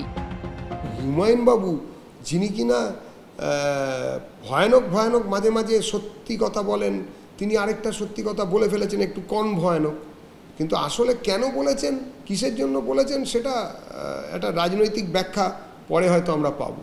হঠাৎ এত ভালো কথা বলছেন কেন? ভূতের মুখে নাম রাম আর হুমায়ুন বাবুর মুখে এইসব এসআইআর এর পক্ষে বক্তব্য একই রকম শোনাচ্ছে। একেবারে জানে আইন চর্চা করেন, জানেন, কিন্তু আমি বলছি একেবারে আজকে খুব পরিষ্কার করে দিয়েছেন যে মেন অ্যাক্ট যেটা, অর্থাৎ রিপ্রেজেন্টেশন অফ পিপলস অ্যাক্ট 1950 যেটা, সেটা জনপ্রতিনিধিত্ব আইন অনুযায়ী একেবারে পরিষ্কার তিনি বলছেন gives power two election commission to conduct SIR, একদম ক্লিয়ার। তারপরে বলছেন we are hearing on the point whether the power is been used in proper way, অর্থাৎ নিঃসন্দেহে নির্বাচন কমিশন এসআইআর করতে পারে, কোর্ট শুধু দেখছে যে সেই ক্ষমতাটা সঠিকভাবে ব্যবহার হচ্ছে কিনা। আমি বলছি কি মানে অনেকে আজকে আর কালকের, আবার বলছি পর্যবেক্ষণ কোনোভাবে রায় নয়, অনেক সময় বড় তফাৎ হয়, কিন্তু দুটো যদি যোগ হয় তাহলে তো মানে আমি বলছি একটু ঝুঁকি নিয়েই বলবো যে দাঁড়িপাল্লা তো নির্বাচন কমিশনের দিকেই ঝুঁকে আছে। দেখুন, আমি আমার যে আইনি ব্যাখ্যা সেটা হচ্ছে আন্ডার সেকশন 21 সাবসেকশন 3, যখনই একটি মানে সাবসেকশন শুরু হয় নট হুইচ স্ট্যান্ডিং বলে আমাদের আইনি পরিভাষায় বলে, ওটা নন অবস্ট্যান্টেড ক্লজ, মানে ওর ওভার রাইডিং ইফেক্ট আছে অন্যান্য সেকশনের তুলনায়, অর্থাৎ ওটা হচ্ছে ওভার রাইডিং ইফেক্ট আছে। এবং সেখানে বলা আছে ইলেকশন কমিশন যে কোনো সময় একটা কনস্টিটিউয়েন্সিতে রিভিশন করতে পারে, রিজনটা রেকর্ড করে। ফলে ইলেকশন কমিশন রিভিশন করতে পারে, এই নিয়ে অন্ততপক্ষে আমার মনে কোনো প্রকার সন্দেহ নেই এবং আমার ধারণা সুপ্রিম কোর্ট সে কথাই বলবে। ইলেকশন কমিশনের রিভিশনাল পাওয়ার নিয়ে কেউ চ্যালেঞ্জ করছে না, চ্যালেঞ্জ যেটা করছে সেটা হচ্ছে প্রসিডিওর নিয়ে। তার কারণ প্রসিডিওর যেটা হয়েছে সেটা এই যে বললাম, উদাহরণগুলো দিলাম, যে বিহারের ক্ষেত্রে যেটা হয়েছে ডাটা খুব ক্লিয়ার, যে ডাটা থেকে পরিষ্কার হয়ে যাচ্ছে যে প্রসিডিওরটা সঠিক অ্যাডপ্ট করা হয়নি। এই প্রসিডিওরাল অ্যাডপশনের ক্ষেত্রে ইলেকশন কমিশনের যে ল্যাকুনা, সেই ল্যাকুনাটিকে বন্ধ করতে হবে। এবার একটা কথা বলি, দেখুন ইলেকশন কমিশন রিভিশন করছে, এর মধ্যে নতুনত্ব কিছু নেই, কিন্তু ইলেকশন কমিশনের এক হচ্ছে টাইমিং, দ্বিতীয় হচ্ছে যে প্রসিডিওর যখন আপনি করছেন তখন এই প্রপার প্রসিডিওর ফলো করবেন। তার কারণ রুলসে, মানে ইলেকশন কমিশন অ্যাক্টের কথা বলেন, রুলসে কিন্তু রিভিশনের কিভাবে রিভিশন করবে সেটা বলা নেই, এটার প্লেনারি পাওয়ার একদম সম্পূর্ণভাবে ইলেকশন কমিশন। এই যে প্রসিডিওরালের ক্ষেত্রে ইলেকশন কমিশন আরো বেশি, এইটা আমাদের রাজ্যের পক্ষে অত্যন্ত গুরুত্বপূর্ণ। তার কারণ আজকেই কিন্তু সুপ্রিম কোর্ট মাননীয় বিচারপতি সূর্যকান্ত একেবারে বলেছেন বিহারের ক্ষেত্রে যা হবে বাংলার ক্ষেত্রেও তাই হবে, স্থানীয় পরিস্থিতির ওপর নির্ভর করে কিছু পরিবর্তন আসতে পারে, কিন্তু এসআইআর পশ্চিমবঙ্গে হচ্ছেই। সুপ্রিম কোর্টের মাননীয় বিচারপতির কথা এটা কিন্তু খুব স্পষ্ট। আমি এইবার একেবারে সরাসরি টাইম নিয়ে আসব। বিহারের ক্ষেত্রে একটা বড় তফাৎ হচ্ছে, সমস্ত বিরোধীরা একযোগে অভিযোগ করেছেন যে যথেষ্ট সময় দেয়া হয়নি। পশ্চিমবঙ্গের ক্ষেত্রে সেই সময় কি আছে? সেই সময় পশ্চিমবঙ্গের ক্ষেত্রে কি দেয়া হবে? ঠিক এইখানে আসছি, তাহলে কবে আমাদের রাজ্যে এসআইআরের কাজ, যদি এসআইআর হয় সুপ্রিম কোর্টের যা ইঙ্গিত, কবে শুরু হবে? অর্থাৎ যা দাঁড়ালো সেটা হচ্ছে 8ই আগস্ট পশ্চিমবঙ্গের সিইও রাজ্যকে চিঠি দিয়ে জানিয়ে দিয়েছেন যে আমরা এসআইআরের জন্য তৈরি। আজকে অভিষেক মনু সিংভি এটা শুনেই কেউ ভাববেন যে রাজ্যের তরফে দাঁড়িয়েছিলেন, একেবারেই নয়, আরজেডির তরফে তিনি দাঁড়িয়েছিলেন। তিনি বলছেন, সুপ্রিম কোর্টকেই বলেছেন, যে অবশ্য হোয়াট আই আন্ডারস্ট্যান্ড বলেছেন যে এসআইআর পশ্চিমবঙ্গে হবে ডিসেম্বর মাসে। তার সঙ্গে যোগ করেছেন যে বিহারে যেমন তাড়াহুড়ো হয়েছে পশ্চিমবঙ্গে যেন না হয়। পাশাপাশি জাস্টিস সূর্যকান্ত একেবারে স্পষ্ট বলেছেন যে বিহারের ক্ষেত্রে যা হবে বাংলার ক্ষেত্রেও তাই হবে, স্থানীয় পরিস্থিতির ওপর নির্ভর করে কিছু ছোট পরিবর্তন হতে পারে, কিন্তু এসআইআর পশ্চিমবঙ্গে হবে। এটা অন্তত সুপ্রিম কোর্টের আবহ তাই ছিল। দেখুন, মানে উনি কি থেকে বুঝেছেন ডিসেম্বর সেটা আমি বুঝতে পারছি না, কারণ পুজো শেষ হয়ে যাচ্ছে অনেক আর্লি, নভেম্বর থেকেও শুরু হতে পারে। 6 মাস টাইম যে একটা যথাযথ টাইম, সেটাও ওখানে সুপ্রিম কোর্টে অভিষেক মনু সিংভি বলেছেন। এখন 6 মাস টাইম তাহলে ইলেকশনের আগে পেয়ে যাওয়াই যাবে, এবং সেক্ষেত্রে যদি ব্যাপক পরিমাণে বিএলও অ্যাপ্লাই করা হয়, এমপ্লয় করা হয়, যেটা করবে বলে ঠিক করেছে, এবং অলরেডি তাদের এমপ্লয়মেন্ট হয়ে গেছে, তারা শুরু করে দিয়েছে কাজ। যদি, কারণ আমি আমার বন্ধু বান্ধবদের দেখতে পাচ্ছি একটাই সমস্যা, সেটা হচ্ছে আমাদের রাজ্যে অস্থায়ী, মানে যেটা নির্বাচন কমিশনের স্থায়ী কর্মচারীর সংখ্যা আমাদের শূন্য পদ সম্ভবত 600। সুতরাং এই জায়গায় কিন্তু যে জায়গাতে ভয়ের বিষয়, মানে ডেটা এন্ট্রি ধরুন যারা করবেন তাদের যদি শূন্য পদ 600 হয়, তো কোথা থেকে ডেটা এন্ট্রি অপারেটর? মুখ্যমন্ত্রীও বলছেন যে তাদের উপর নজর রাখতে হবে, সুতরাং স্থায়ী কর্মী তো লাগবে। কেউ আর এখন ডেটা এন্ট্রি, এত চাকরির অভাব, কিন্তু তা সত্ত্বেও এতে আসতেই চাইবে না। কিন্তু যেখানে ভয়ের বিষয়, যখন বিরোধী দলনেতা চিৎকার করে বলেন যে কত কোটি কত লক্ষ বাদ যাবে, তখন কিন্তু একটা ভয়ের বিষয় হয়ে দাঁড়ায়। তার কারণ উনি কোথার থেকে জানতে পারছেন, উনি কেন এই প্রভাবিত করবার চেষ্টা করছেন যে এত কোটি লক্ষ, এত কোটি এত লক্ষ, এবং বারবার রোহিঙ্গা, মুসলমান,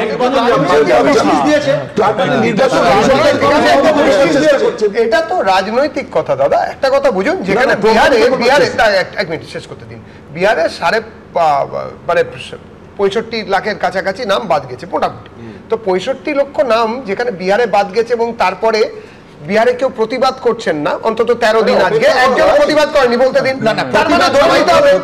প্রতিবাদ সবাই করেছে, কেউ অফিশিয়ালি অভিযোগ করেননি। হ্যাঁ, মানে অফিশিয়ালি অভিযোগ আকাশ পাতাল কাটিয়ে দিয়েছেন। অনেকেই করছেন, সে তো বড় বড় কথা অনেকেই বলেন।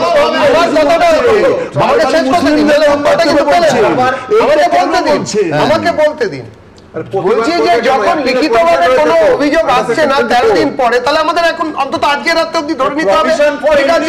ঠিক আছে, হ্যাঁ, আমাদের ধরে নিতে হবে, না? ঠিক আছে, ঠিক সেরকম ওখানে যদি এইরকম হয়, তাহলে আজ এখানে যে পরিমাণ ভোট লুট হয়েছে, যত মামলা হয়েছে, এবং আমরা শুধু বিজেপি নই, যত বিরোধী আছে, কংগ্রেস, সিপিএম, যারা প্রধান বিরোধী দল যারা করেছে তাদের একই কথা। তাহলে ওটা যদি ব্রেকফাস্ট হয়, ওটা যদি ব্রেকফাস্ট হয়, তাহলে পশ্চিমবঙ্গে হবে আর মুসলমানরা বাদ যাবে, বাদ যাবে। আরে আমার কাছে যথাযথ নাগরিক মুসলমান হলে মাস ভোটার ঢোকানো হয়েছে। 97 বছরের কি কুজুর বিবি না কে ঢুকেছেন, আর হানিফা শেখ ঢুকেছেন হচ্ছেন 86 বছর বয়সে। যদি 86 বছর বয়সে আমাদের দেশে এই রাজ্যে প্রথম ভোট দেওয়ার অধিকার নিয়ে একজন ঢুকলেন, তার নাম এন্ট্রি হলো 86 বছর বয়সে। আবার তাহলে আমি বেনারসটা রিপিট করে দিতে হয়, কিন্তু আমি সেদিকে যাব না।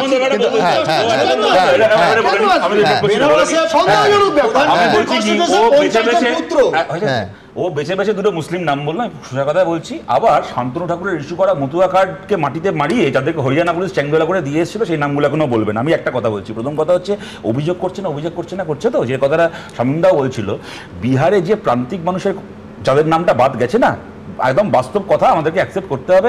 আজকে তোমার নাম বাদ গেলে যত বড় খবর হতো, একেবারে গ্রামীণ ক্ষেত মজুরের নামটা বাদ গেলে আমি বলছি তার কণ্ঠস্বরটাই গণতন্ত্র এমনি একটা বেসিক ভুল হচ্ছে। দাঁড়াও এক সেকেন্ড, আরে দাঁড়াও, ভুল এইখানে হচ্ছে যে এটা বিএলএদের কমপ্লেনের কথা আমি বলেছি। নাগরিকরা প্রচুর কমপ্লেন করছে, তুমি যাদের প্রান্তিক মানুষ বলছো তাদেরও একটা বড় অংশ কমপ্লেন করেছে অফিশিয়ালি বিএলএ। আমি তোমার কথা না, আমি বলছি দেবজিৎ দা যে কথাটা বারবার করে বলছি, আমি ওইটা ওর উত্তরে বলছি, ও এমন করে বলছে যে কোনো অভিযোগ উঠছে না, যেন যাদের নাম বাদ চলে গেছে তারা তো খুশি। আমি এটাই রিসিভ করলাম।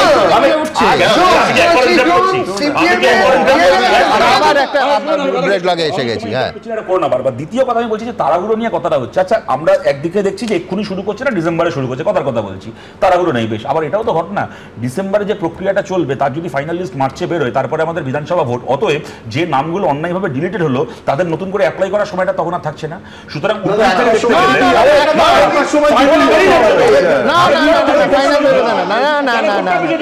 এটা নিয়মটা ভোট পিছবে, 1 মাস পিছবে, হতে পারে না 1 মাস। ভোটার তালিকার বিশেষ সংশোধন নিয়ে বিজেপি তৃণমূলের মধ্যে তো লড়াই চলছেই, এমনকি তৃণমূলের মধ্যেই 2 সুর উঠে আসছে। এরই মধ্যে নানা প্রান্ত থেকে ভোটার তালিকায় গড়মিলের অভিযোগ সামনে আসছে। অভিযোগ উঠছে মৃতরা ভোটের সময় জ্যান্ত হয়ে ভোট দিচ্ছে, অর্থাৎ মৃত্যু হলেও অনেকেরই নাম ভোটার তালিকায় থেকে গেছে।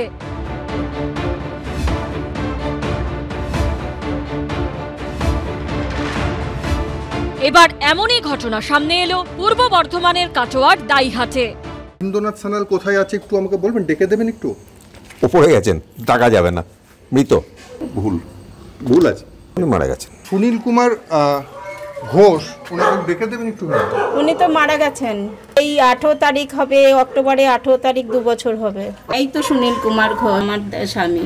বাড়ির পাশে শ্মশান ঘাট, সেথায় নাকি ভূতের ঠাট। তেঁতুল গাছে শাকচুন্নি দেখলে সে ছাপিয়ে ঝুনি। বাংলার লোককথা আর সংস্কৃতিতে ভূতের উপস্থিতি অনেক পুরনো। মেছো ভূত, গেছো ভূত, পেতনি, শাকচুন্নি, পিশাচ, ব্রহ্মদৈত্য, ভূতের কত না ভ্যারাইটি। আর তারাও নাকি রীতিমতো তিথি নক্ষত্র দেখেই মানুষের ঘাড়ে চাপে। কিন্তু ভোটের ভূত বোধহয় রাজনীতি জানে, তাই কোনো রীতিনীতির ধার ধারে না, ভোটার লিস্ট দেখলেই ঢুকে পড়ে। এবার ভুতুরে ভোটারের হদিশ মিলল পূর্ব বর্ধমানের কাটোয়ার দাইহাটে। অভিযোগ, তৃণমূল পরিচালিত দাইহাট পুরসভার 3 নম্বর ওয়ার্ডে একটি বুথেই 9 জন মৃত ব্যক্তির নাম রয়েছে ভোটার তালিকায়। দাইহাটের 168 নম্বর পার্ট, সেখানে দেখা যাচ্ছে যে ভোটার তালিকায় 9 জনের এমন নাম রয়েছে যারা মৃত। বীরেন্দ্রনাথ সান্যাল, ভোটার তালিকায় জলজল করছে তার নাম, অথচ পরিবারের সদস্যরা বলছেন 4 বছর আগে মারা গিয়েছেন তিনি। মানে এটা বেঁচে আছে এখানে, আপনি মৃত বলছেন কিন্তু উনি কিন্তু বেঁচে আছেন। উনি মারা গেছেন। কতদিন হলো মারা গেছে? 2021 সালে। সুনীল কুমার ঘোষ, ভোটার তালিকায় তারও নাম জলজল করছে, অথচ স্বামীর ডেথ সার্টিফিকেট হাতে নিয়ে স্ত্রী জানাচ্ছেন প্রায় 2 বছর হতে চললেও বিধবা হয়েছেন তিনি। তো আমি যেখানে যেখানে কাগজ দিয়েছি, ডেথ সার্টিফিকেট দিয়েছি, এবার কি করণীয় না করণীয় সে তো তারা করবে, আমি তো জানি না। আপনি কি বিধবা ভাতা পাচ্ছেন? হ্যাঁ পাচ্ছি। বিধবা ভাতা দিতে গেলে তো আপনাকে হ্যাঁ দিয়েছি, ডেথ সার্টিফিকেট জমা দিয়েছি। কারণ মৃত্যু করোনা শুরুর আগেই হয়েছে, অথচ ভোটার তালিকায় তিনি এখনো জীবিত। কালীনাথ আপনার ইয়ের আগে মারা গেছে, করোনার আগে। রেশন কার্ড কার্ড যদি আমি সারেন্ডার না করি আমার তো ডেথ সার্টিফিকেট দেবে না পৌরসভা থেকে। ডেথ সার্টিফিকেট পেয়েছেন? এগুলো কে জমা দিয়ে এসছে? এগুলো আমি জমা দিয়ে এসেছি। যারা জীবিতই নন, কেন তারা রয়েছেন ভোটার তালিকায়? এবং আমাদের যিনি বিএলও হিসেবে কাজ করছেন উনি, ওনার স্বামী এই ওয়ার্ডের বিজেপির নেতা, ওনার স্বামী এবং ছেলে, তারা দুজনা মিলে বুথ এজেন্ট থেকে লোকসভা ভোট এবং তার আগেও ভোটগুলোতে পরিচালনা করেছেন। এনারা বিরোধী দলের হয়ে পক্ষপাতিত্ব করছেন। এবার নির্বাচন কমিশনের গুঁতো খেয়েছে, ওরা জানে আর কিছু করার নেই, তো এবার তো একটা দোষ দিতেই হবে। এবার দোষটা কাকে দেবে? বিজেপির ঘাড়ে। পুরো ফালতু কথা, কারণ ওরা যাদের বিএলও নিযুক্ত করে ওদের লোকই নিয়োগ করে। দুই শিবিরের মাঝে সারাশি চাপে বিএলও।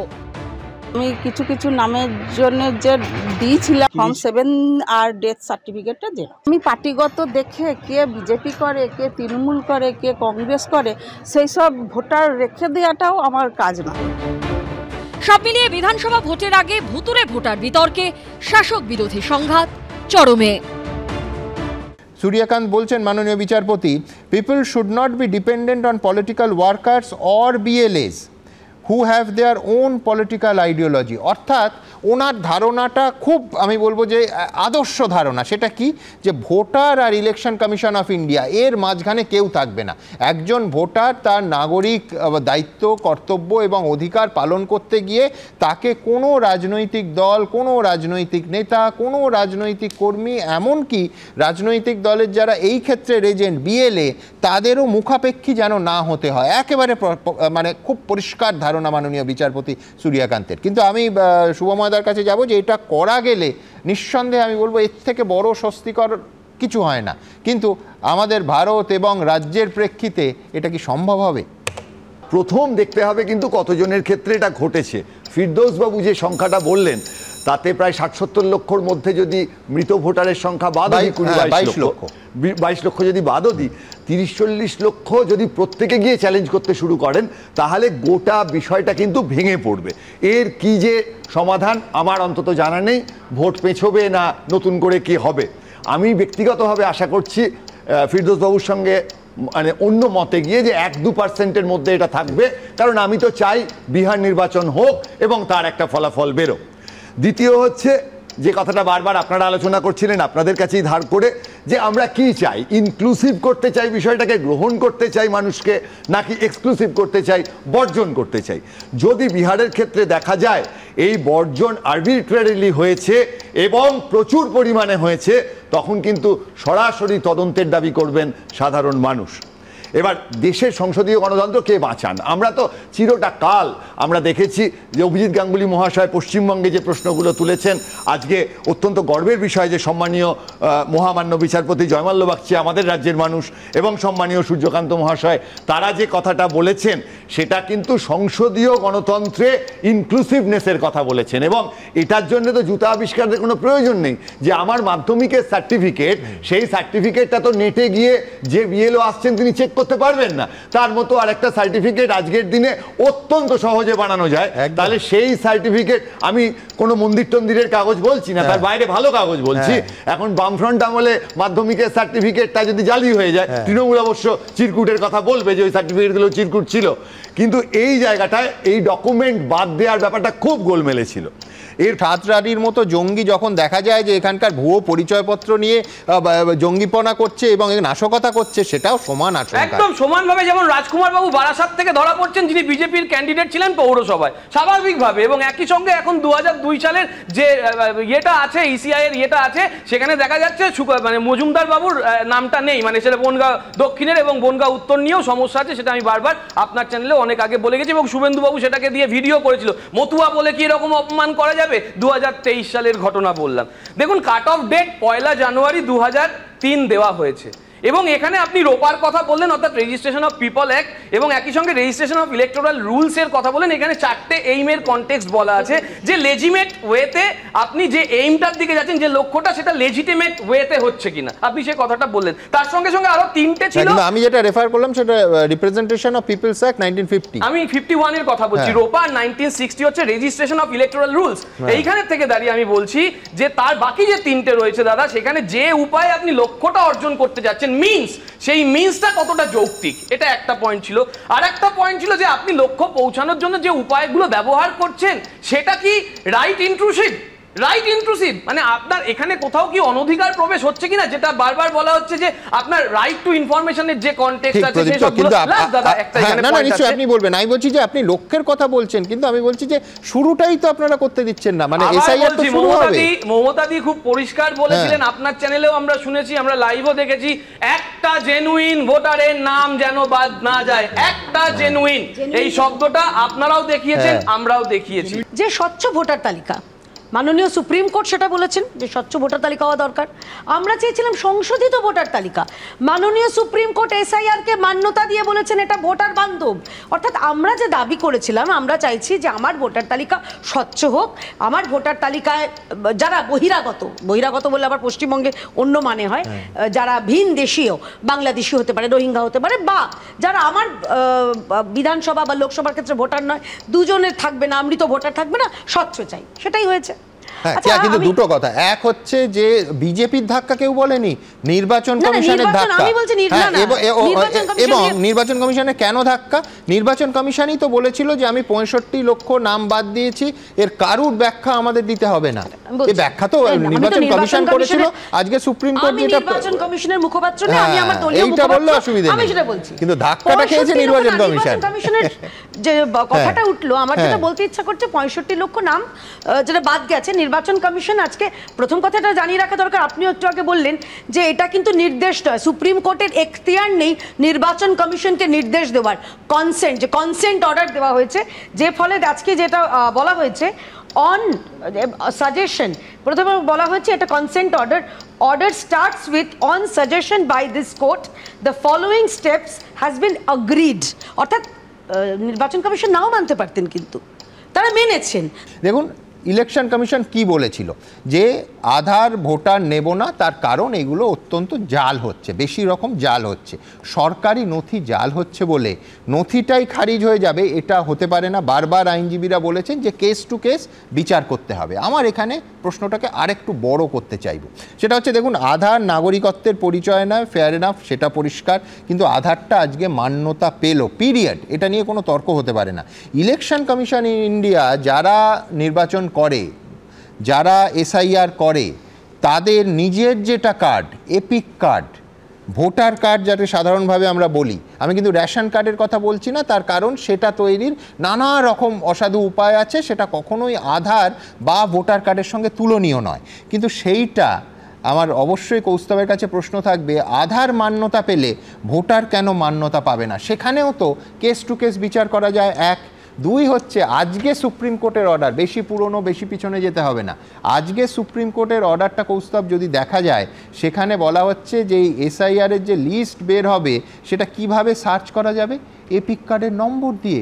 ভেরিফিকেশন তো অতীতেও হতো না তেমন না, এখন তৃণমূলের আমলে এটা হচ্ছে না। তো তৃণমূল এসআইআরের গোটা দেশে যে এসআইআর বিরোধী আন্দোলনে ঢুকে পড়েছে, এখানে যাতে ডেড ভোটার না বাদ যায়, এখানে যাতে নোট্রেস ভোটার না বাদ যায়। আমি বলছি একথা যে বিএলওরা, পশ্চিমবাংলার বিএলওরা আধার কার্ড বাতিল হয়েছে বলে আনন্দিত হবেন না, নিরপেক্ষ ভূমিকা নিতে হবে বিএলওদের, ইলেকশন কমিশনকে সে ভূমিকা নিতে হবে, ইলেকশন কমিশনকে তা হচ্ছে দেখতে হবে যাতে অবৈধ ভোটারদের নাম না ঢুকে যায়, তার ক্ষেত্রে দেখতে হবে। এর জন্য এসআইআর এর প্রয়োজন হয় না, এসআইআর করলেই আজ পার্মানেন্ট লেফট যে হয়ে গেছে সুমনদা, 80-90টা করে পার বুথে 80-90টা করে পার্মানেন্ট লেফট আছে, ডেড আছে, নোট্রেস আছে, তারা তো আধার কার্ড দিতেই পারবে না। এর সাথে আমি একটা কথা বলছি সুমনদা, কতবার লাইনে দাঁড়াবো? হ্যাঁ, কতবার ভারতবর্ষের জনগণকে লাইনে দাঁড়াতে হবে? আধার কার্ডের জন্য লাইন, ডিমনিটাইজেশনের জন্য লাইন, এপিক কার্ডের জন্য লাইন, এ তো লাইন দেওয়া সরকার করে দিয়েছে বিজেপি। আমি তো বলছি সুমনদা, আজকে 2002 সালের লিস্ট কেন দেখতে হবে আমাকে? গরিব মানুষ গোটা পশ্চিমবাংলায় তাকিয়ে আছে কখন ইলেকশন কমিশন 2002 সালের লিস্ট নেবে। আচ্ছা 2002 সালে যখন 28 লাখ নাম বাদ গেল তখন কি 90 সালের লিস্ট দেখতে হয়েছে? তুমি তো ঠিক বলেছো সুমনদা, তোমার সাথে 100% একমত। যখন এপিক কার্ড তুমি করছো তখন তুমি বার্থ সার্টিফিকেট চেক করছো না কেন? যখন তুমি আধার কার্ড করছো তখন তুমি রেসিডেন্সিয়াল সার্টিফিকেট চেক করছো না কেন? এখানে বাবা ভাড়া পাওয়া যাচ্ছে বিলকান্দা 2 এর 210 নম্বর বুথে মনত হালদার, ইনি ভাড়া করা ছেলে, আর এখানে মনিকা হালদার, ইনিও ভাড়া করা। বিহারে ভোটার তালিকার বিশেষ সংশোধন নিয়ে জাতীয় স্তরে বিতর্ক তুঙ্গে। বিহারের পর পশ্চিমবঙ্গে ভোটার তালিকার বিশেষ সংশোধন কবে হবে তা নিয়ে জল্পনা বাড়ছে। कब वेस्ट बंगाल में होना है या देश के अन्य राज्यों में कब होना है, उसकी तारीखों का ऐलान आने वाले समय में उचित समय पर किया जाएगा। এই নিয়ে তৃণমূলের সঙ্গে বিজেপি নির্বাচন কমিশনের সংঘাতের মধ্যেই একের পর এক ভুয়ো ভোটারের হদিশ মিলছে রাজ্যে। কোথাও ভোটার তালিকায় মৃতরা হয়ে উঠেছেন জীবিত, কোথাও আবার অন্যের বাবাকে নিজের বাবা দেখিয়ে ভোটার তালিকায় নাম তোলার অভিযোগ সামনে আসছে। আবার চর্চায় সেই ব্যারাকপুর, সেই তৃণমূল পরিচালিত বিলকান্দা 2 নম্বর গ্রাম পঞ্চায়েত। বিলকান্দা 2 নম্বর গ্রাম পঞ্চায়েতে 210 নম্বর বুথের বাসিন্দা গৌরাঙ্গ হালদার। গৌরাঙ্গ হালদারের ছেলে রাজেশ হালদারের দাবি তার বাবাকে নিজের বাবা দেখিয়ে ভোটার তালিকায় নাম তুলেছেন জনৈক মনতোষ হালদার। এমনকি সেখানে বাড়ির ঠিকানা পর্যন্ত একই উল্লেখ করা হয়েছে। মনতোষ হালদারকে ভুয়ো ভোটার বলে দাবি করেছেন রাজেশ। এটা অ্যাকচুয়ালি সবই ফলস ভোটার। এটা যা দেখতে পাচ্ছেন এরা আমি চিনি না। আমার বাবা মার আমি একমাত্র সন্তান, আর আমার দিদি ছিল, তার বিয়ে হয়ে গেছে, তাদের ভোটার আই কার্ড ট্রান্সফার হয়ে গেছে, কিন্তু এদের আমি চিনি না। আমার নাম রাজেশ হালদার, এটাই সঠিক, রাজেশ হালদার। আমার বাবার নাম গৌরাঙ্গ হালদার। বাকি যা নাম এসছে এগুলো ভুয়ো ভোটার, ফলস ভোটার, এগুলো চিনি না আমি। আমি অভিযোগ অনেকবার জানিয়েছি, কিন্তু আগের বারও এসছে, তার আগেও এসছে, পঞ্চায়েত ভোটে এসছে, লোকসভা ভোটে এসছে। আমি তো 2বার দেখেছি, তার আগেও এসছে। অভিযোগ আমি জানিয়েছি এমনি মৌখিকভাবে। আতঙ্ক তো স্বাভাবিক, আতঙ্ক তো লাগবেই, কারণ এ আবার পরে ভবিষ্যতে দাবি করে বসলো যে আমার বাবার সন্তান হিসাবে আমার জায়গা জমি নিতেই পারে। না না নেওয়ার তো কিছু নেই, এটা তৃণমূলের আমল, যা খুশি তাই করতে পারে ওরা। এই ঘটনার সামনে আসতেই আক্রমণ শানিয়েছে বিজেপি, পাল্টা জবাব দিয়েছে তৃণমূলও। এটা দেখা যাচ্ছে যে টিএমসি যারা নেতা আছে বা তারাই এই ভোটার লিস্টের মধ্যে এই নামগুলো অ্যাড করাচ্ছে। এরা সব বহিরাগত আছে, বাইরে থেকে নাম এনে ঢুকিয়ে দিচ্ছে, টিএমসি করাচ্ছে তাদের ভোট ব্যাংকের জন্য।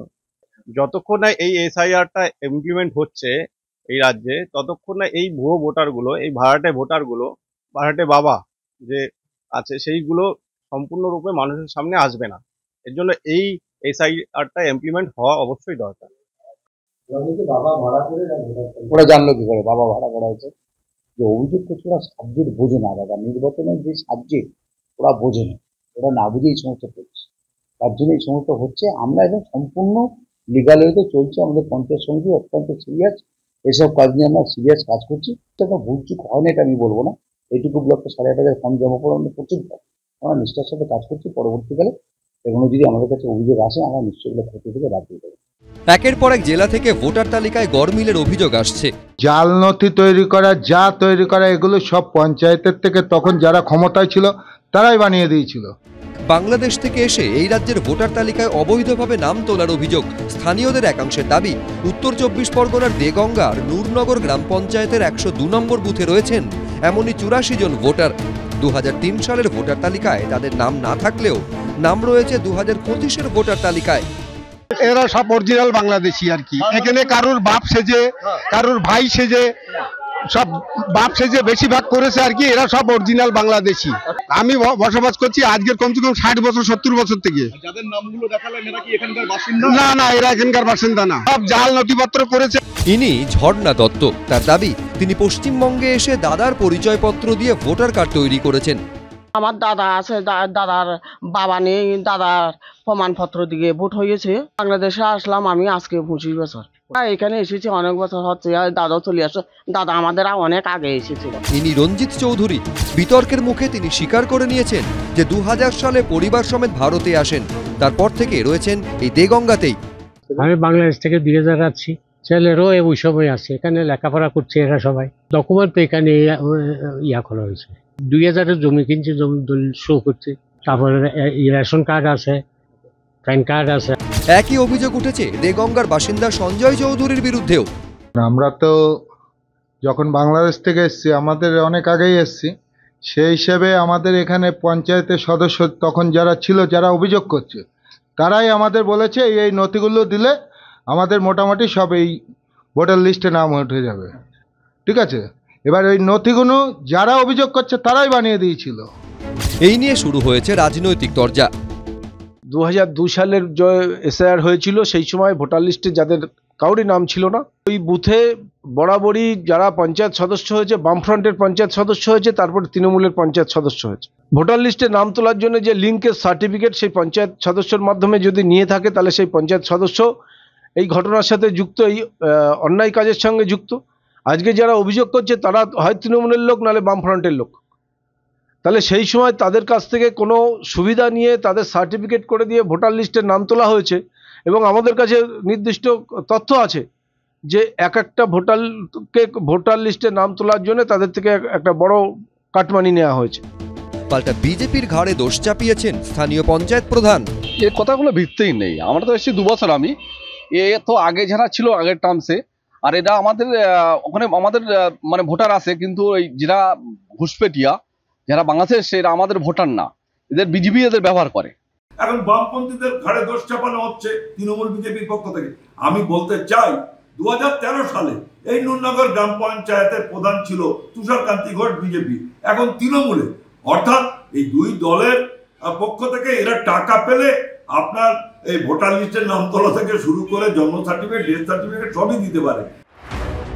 দিগঙ্গার মতো উত্তর 24 পরগনারই বাগদাতেও সামনে এসেছে ভোটার তালিকার গড়মিল। ভোটার তালিকা অনুযায়ী দুজনের নামই প্রাণকৃষ্ণ বিশ্বাস। বাবার নাম আর ঠিকানা অবশ্য আলাদা। একজনের বাবার নাম হেমেন্দ্রনাথ বিশ্বাস, অন্যজনের বাবার নাম দুলাল চন্দ্র বিশ্বাস। একজনের ঠিকানা উত্তর 24 পরগনার বাগদা, অন্যজনের রাজারহাট নিউ টাউন। উত্তর 24 পরগনার বাগদার বাসিন্দা প্রাণকৃষ্ণ বিশ্বাসের দাবি, তার নাম এপিক নম্বর ব্যবহার করে ঠিকানা ও বাবার নাম পাল্টে ভুয়ো ভোটার কার্ড করেছেন রাজারহাট নিউ টাউনের এক বাসিন্দা। এর ফলে বাগদার প্রাণকৃষ্ণ বিশ্বাসের নাম ভোটার তালিকা থেকে বাদ পড়েছে বলে অভিযোগ। এটা আমার ভোটার আইডি, আমার নাম প্রাণকৃষ্ণ বিশ্বাস, বাবার নাম হেমেন্দ্রনাথ বিশ্বাস। আমার এপিক নাম্বার এখান থেকে রাজারহাট চলে গেছে। হ্যাঁ, এই যে আমার এপিক নাম্বার দিয়ে অন্য কোনো প্রাণকৃষ্ণ বিশ্বাস তার বাবার নাম দুলাল চন্দ্র বিশ্বাস বানিয়েছে। ঠিক, আর আমি ভোট দিয়েছি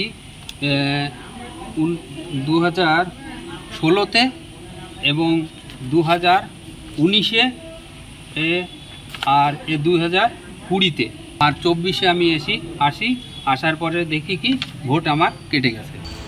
বাগদার বাসিন্দা প্রাণকৃষ্ণ বিশ্বাসের দাবি, 2024 সালে জানা যায় তার এপিক নম্বরে রাজারহাট নিউ টাউন বিধানসভায় তৈরি হয়েছে নতুন ভোটার কার্ড।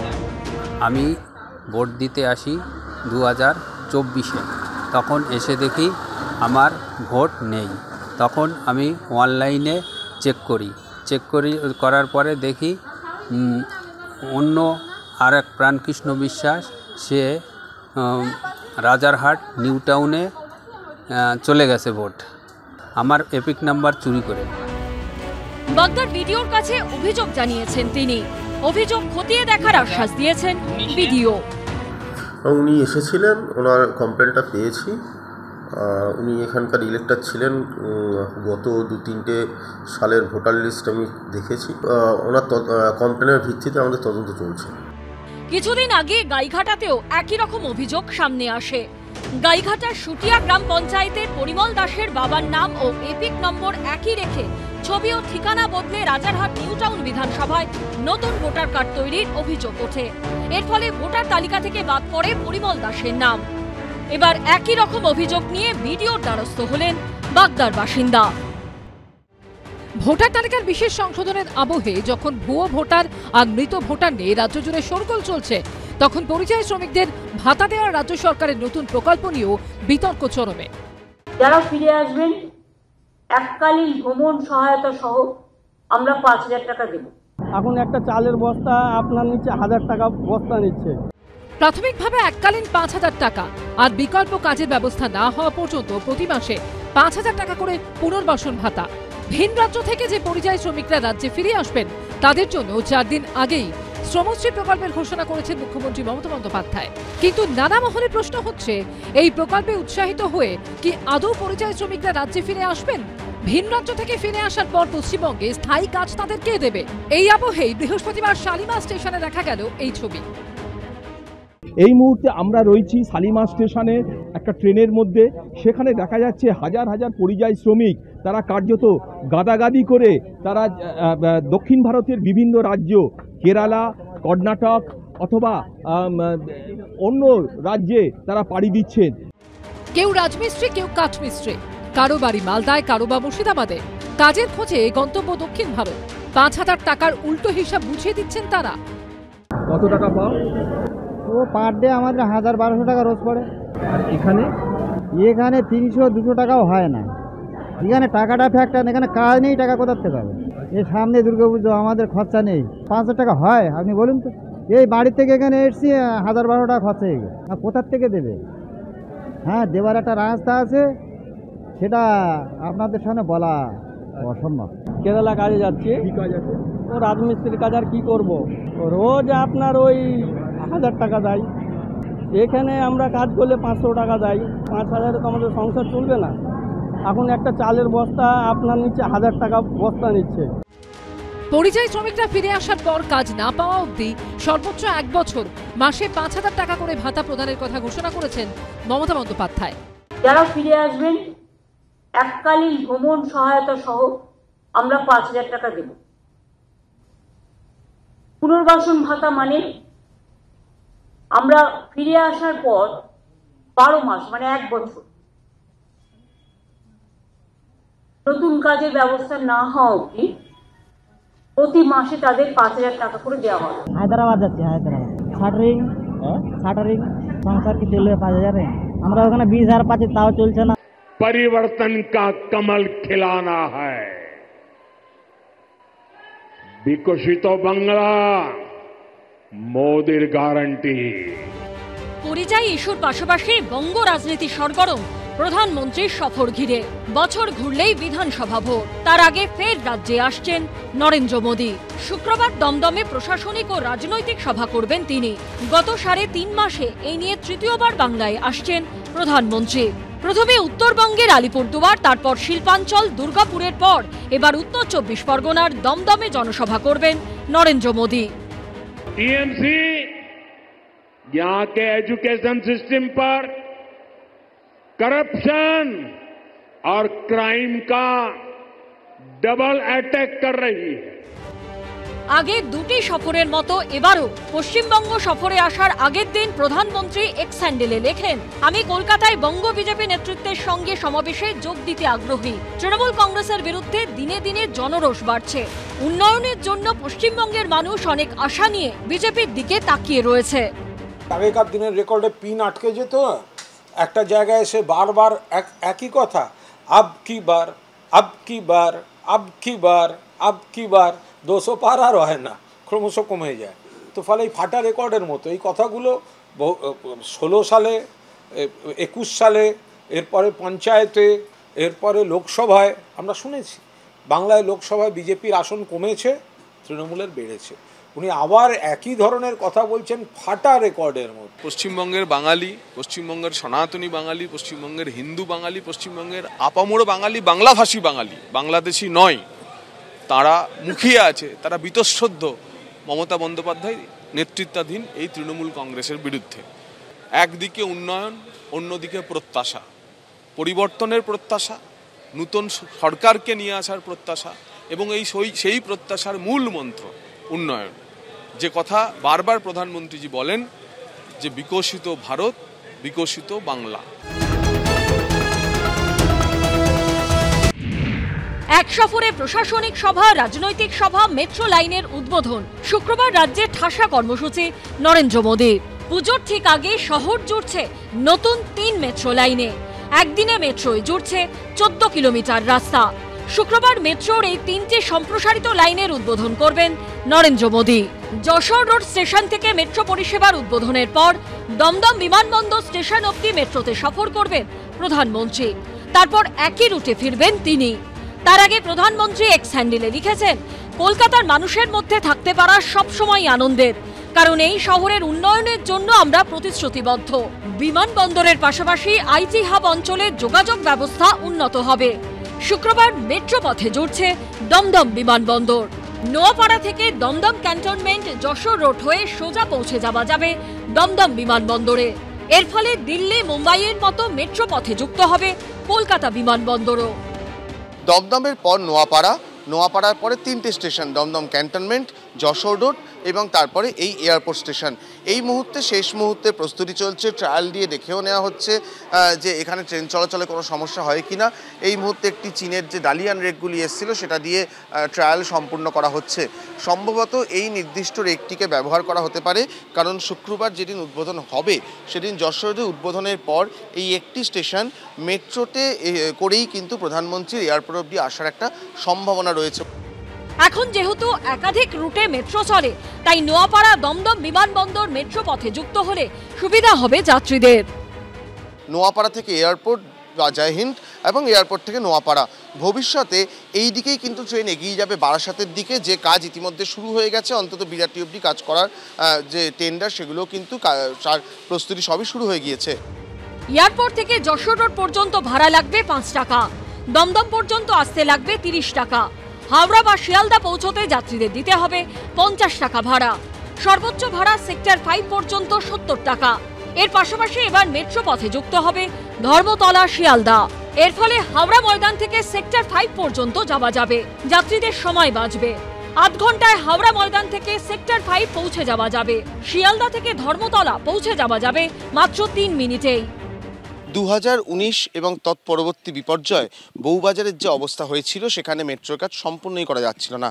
অবশেষে তা শেষ হয়েছে। শুক্রবার নরেন্দ্র মোদী প্রধানমন্ত্রী তিনি এই শিয়ালদা থেকে ধর্মতলার অংশের যে সূচনা সেটাও করে দেবেন। এই রুট চালু হলে একদিনে 2 লক্ষ যাত্রী বাড়তে পারে বলে মনে করছে মেট্রো রেল কর্তৃপক্ষ। হাওড়া ময়দান থেকে সেক্টর 5 রুটে 8 মিনিট ব্যবধানে মেট্রো চলবে। শুক্রবার সন্ধ্যা থেকেই চালু হয়ে যাবে পরিষেবা। সকাল 6:30 থেকে রাত 10:19 পর্যন্ত এই রুটে মেট্রো চলাচল করবে। অন্যদিকে এতদিন নিউ গড়িয়া থেকে রুবি পর্যন্ত মেট্রো চলছিল, সেটাই এবার চলবে বেলেঘাটা পর্যন্ত। সোমবার থেকে নোয়াপাড়া দমদম বিমানবন্দর এবং রুবি বেলেঘাটা রুটে মেট্রো পরিষেবা চালু হবে। সকাল 8টা থেকে 12 ঘন্টা মিলবে পরিষেবা। শনি এবং রবিবার এই 2 রুটে মেট্রো চলাচল বন্ধ থাকবে। ধর্মতলা শিয়ালদা রুটে যখন মেট্রো রেল পরিষেবার উদ্বোধন করবেন প্রধানমন্ত্রী, তখন বউবাজারের দুর্গাপিতুরি লেনে প্রতিবাদ অবস্থান করবেন স্থানীয়দের একাংশ। বারবার 3 বার ইস্ট ওয়েস্ট মেট্রোর কাজের জেরে ভয়ঙ্কর বিপর্যয়ের সাক্ষী হয়েছে বউবাজার। কলকাতা পুরসভার 48 নম্বর ওয়ার্ডের অন্তর্গত এই দুর্গাপিতুরি লেন ও শাকরাপাড়া লেনেই ঘটে যায় অঘটন।